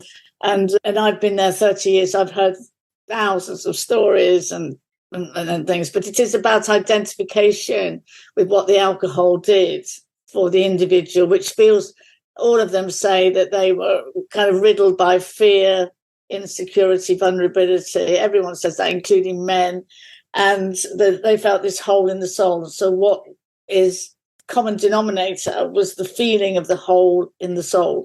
And then when the alcohol went down the throat, it kind of, it joined the dots. And it was a really nice feeling that it was just one of comfort. And then, of course, what alcoholics, including myself, were trying to anchor myself externally. When you try and anchor yourself with a sense of belonging externally, then you do lose yourself, because you have to anchor yourself internally. And the recovery program teaches you, and through your own experience and through the work that you do on yourself, why was I shameful? Why did I feel like this? What's my part in it, etc. And of course, the learned behaviors of your thinking. So we think, and it becomes like a habit of your thought processes and stuff. So in recovery, you have to look at the thought processes, start to change those thought processes, and really start to work on yourself in order to validate yourself. So the anchoring, again, the sense of belonging, is not external. It has to be internal. And then I can, of course, have my friends externally and all of that type of thing. But what people thought of me, my validation, external validation, cannot come externally. I have to have my own sense of self. And for many, many addicts, they lose that. They have lost a sense of self. And along the way, for whatever reasons, you get peace, and you just, it's peace with yourself. And also the other thing is that you live your life in a way within your own moral compass and your own integrity and your own authentic self. So, we're not saints. Of course, we're not saints, and it would be ridiculous to suggest so. But for the majority of your kind of life, the way that you feel about yourself, is good. And if you snap at somebody, or I don't know, whatever it might be, or you have a thought about somebody and you think, well, where does that thought come from? And it's normally would come from something within yourself. So you can manage your own thoughts on a daily basis, have a reflective, process. And it just feels so good to live your life like that, apart from worrying, if you're worried about what other people thought of you all the time, which I did, by the way, against myself, And then if the boss wanted to see me, tell me on a Friday, see you Monday, I think, weekend, well, what does he want to see me do? It'd all be negative and stuff like that. And I know that in my life today, most of the time, not all of the time, I live within my own integrity. And if I breach that, then I will apologize, to say, I will kind of look at it. And if I upset you, for example, then I'd say, I'm really sorry about that. I own it, and that's it. So it's kind of, I don't know. It's just a nice way to live your life. And you don't have, like if you're with somebody and they're quite negative about other people and moaning and groaning, it becomes so toxic. And you know what? I can't be in that company for long. I just can't. And you kind of go, I don't want to live my life like that. I want to live my life how my dog, what my dog thinks I am. And my dog loves me unconditionally. And that's how I want to be with my friends and stuff. How much has admitting and working through your own substance use issues helped you to better understand the offenders you've worked with, if at all? Oh, no, I only work with offenders with substance issues. So, yeah, the identification is there all the time. I'll just give you a little example. There's a guy I've been working with there's two. There's one that's just been released. He called me the other day, and I knew he was being released, although he didn't know when. And he was in for domestic violence. And he'd been convicted twice and had prison sentences for domestic violence on partners, etc., etc. But he believes he's a nice guy. He believes, that's not me. That's not really who I am. And I said, well, and I'm quite tough with him. You're sitting in prison because you've abused women. Let's kind of look at that. And looked at his control issues and stuff like that. And I really homed in on him, and he didn't like it. He didn't like it because he couldn't believe he was that person. And again, it's the rationale, isn't it? I'm not that kind of person. His whole behaviour in all of his life was control, even his work. So anyway, it's a very long story short. He came to me and said, you're absolutely right, Jackie, I've got it. I can see with clarity, my part in it, etc., etc., etc. And there's another one I mentor. He's a double life. He killed 2 people in a 10-day binge. My other one, he didn't kill anyone. He assaulted his partners. But this other one, he killed 2 people in a 10-day binge of addiction. So he served 32 years in prison, and then he'd been released about 2 or 3 times. He kept picking up a drink, relapsed, and he'd get recall. So we had to look at these issues, etc., etc. And I've been with him now for, I don't know, got to be 5 or 6 years. And he's just been released into the community. But I know he won't pick up a drink. I know that I don't know, but I don't think he will. I don't think he will. Because we've looked at those issues as to why he would pick up a drink. And they're often in relationships. There is often, in his case, he was a rescuer. And then there's another thing in addiction. So excuse me saying it, but addicts will have what they call a fuck it button. And, they might get into some form of, I don't know, a little row or something at home with their partner. And then, they get to a point and go, fuck it, go down the pub. And, it's game for everyone. And then, of course, it gets recalled. So you've got to manage and learn to manage that fuck it button. It's vital to identify that, because when you do, then you can be aware when you start to get to that point and choose something else. Exactly, because it's a habit. You see, the other thing is also, what's quite interesting about habits, when you ask people who are non-alcoholics or addicts, where they don't have much sympathy for the addicts and alcoholics, you say to them, right, on New Year's Eve, when you make your New Year resolution, how long does it last? And of course, they go, 3 weeks, 3 days, 3 months. And that's about it, because it's a habit. It's an absolute habit. And you have to change the neural pathways in your brain. And that takes work, etc. So those, you just kind of think, well, hold the mirror up to yourself, because, addiction is a habit of the solution to the problems that they're facing. Because they're not working it through, they're not working themselves through, and that's when they press the fuck it button. And at the point they say, actually, we've got to go beyond that, work that through, let's go beyond that. What else can you do, etc. But, New Year's resolution, they go, within 3 months, it's raining outside, the football's on the TV, and they go, oh, fuck it, I'm not going to go to the gym. It's the same process. Tell me about your transition after retiring to working in television as a script consultant. Those are 2 very different worlds. What was that like for you?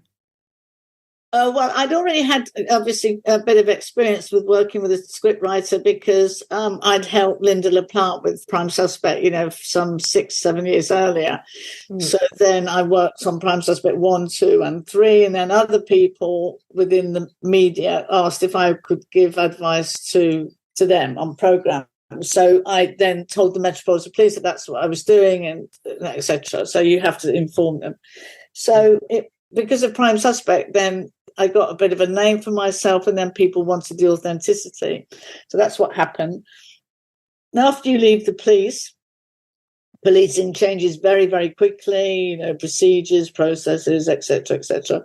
So I'm out of it now, and I'm not in it in the sense of understanding what's being changed. So I then transitioned, not intentionally, but it happened to come my way. Somebody asked me to get involved in a documentary, and then that has taken off massively in terms of documentary work, which I much prefer, to be perfectly honest, because and it was the first time that they'd had one ex-cop talking to other ex-cops about some very high-profile crimes that people had dealt with. So that was how it worked. And then that's kind of carrying on for me at the minute. So I'm very, very happy to do that, because I'm very interested in the truth and the facts, and also have the ability, because you do understand, because you've been an ex-cop, when you talk to other ex-cops, you have much more layers of depth and nuances. And they always said to me, it's much better talking to you because you get it, as opposed to a non-police person. There's no doubt that you faced a tidal wave of discrimination during your time in the police service, and you've been described as almost a chameleon who needed to adjust to the environment to try and fit in. I wonder how much of you as a person was shaped by that forced fitting in. And do you think that you eventually managed to find your way back to who Jackie may have been without being a police officer? Or is it all ingrained in you? No, probably not. I think what happens is that all of those things that affect well, let's take that question, peel it back a bit. Who knows what would have happened if I hadn't been a police officer? But everything that has happened to me because I was a police officer and because of other stuff has made me the person that I am. So I'm very grateful for the journey, however horrible it might have been on occasions throughout. So that's made me Jackie. The addiction has made me Jackie, all of that kind of stuff. So when nobody's born an addict, are they? And nobody's born, you're not born an addict, or you're not born feeling less than. It's just all these things that happen to you. And now, when you said I was a chameleon, there's a sense of wanting to belong and fitting in. That's absolutely right. But I think my difference there was that I still spoke out, even though I wanted to belong. So there was the dichotomy and there was the incongruence. So that was the uncomfortable feeling. So I spoke out, but I wanted to belong. And the two don't go together.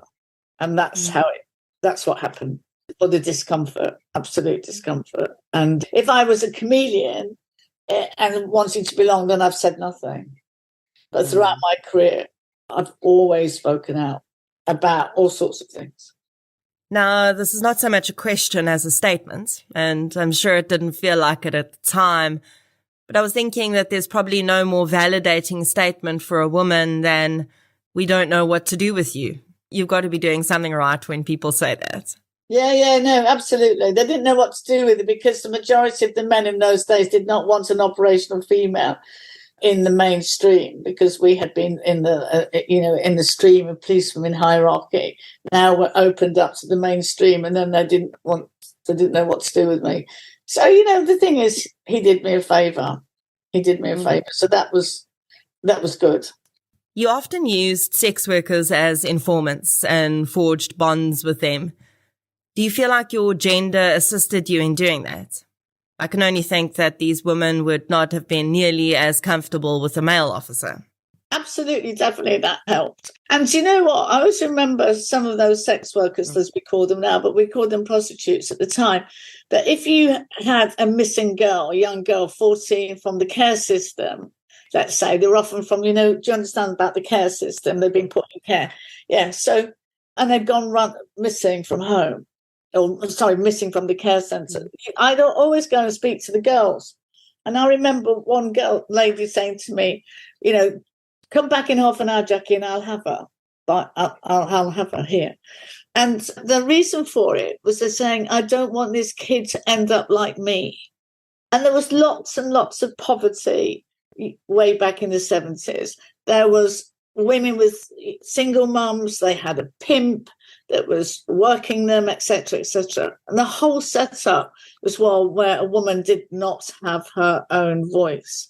And again, what really annoyed me at the time, it was an act committed by two people, a man and a woman. The only legislation that was in play was under the Street Offences Act, which was against the women. So the women got nicked for loitering for the purpose, or soliciting for the purpose of prostitution. And the men were just, nothing happened to them. And it was always that kind of thing, well, hold on a minute, there's two people here. And if the men didn't drive round, you see what I mean, or the women weren't on the streets, but it was very, very one-sided and very judgmental. And some of those women, my heart went out to them because they lived in abject poverty. It was just awful. And the only way that they could do something to get money for their kids or rent or anything was to work the streets. And I had a lot of time for them. I really did. And I never judged them. So in the process, I used to kind of inadvertently give you lots of information, but that wasn't the reason. Yeah. My reason was genuine. Absolutely genuine I had a lot of time for them. I do hope you enjoyed your bonus episode for this week of the festive season. I'll be back in your feed later this week with episode 140. Until then, thank you for your support, and I'll chat to you soon.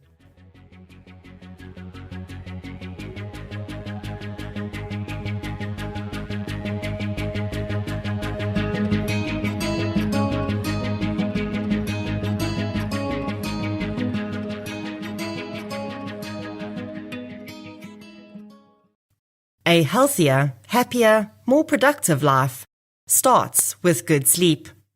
Make sure you invest in the right bed. Dial-A-Bed stocks the best bed brands at the best prices. Shop at 76 stores nationwide or online.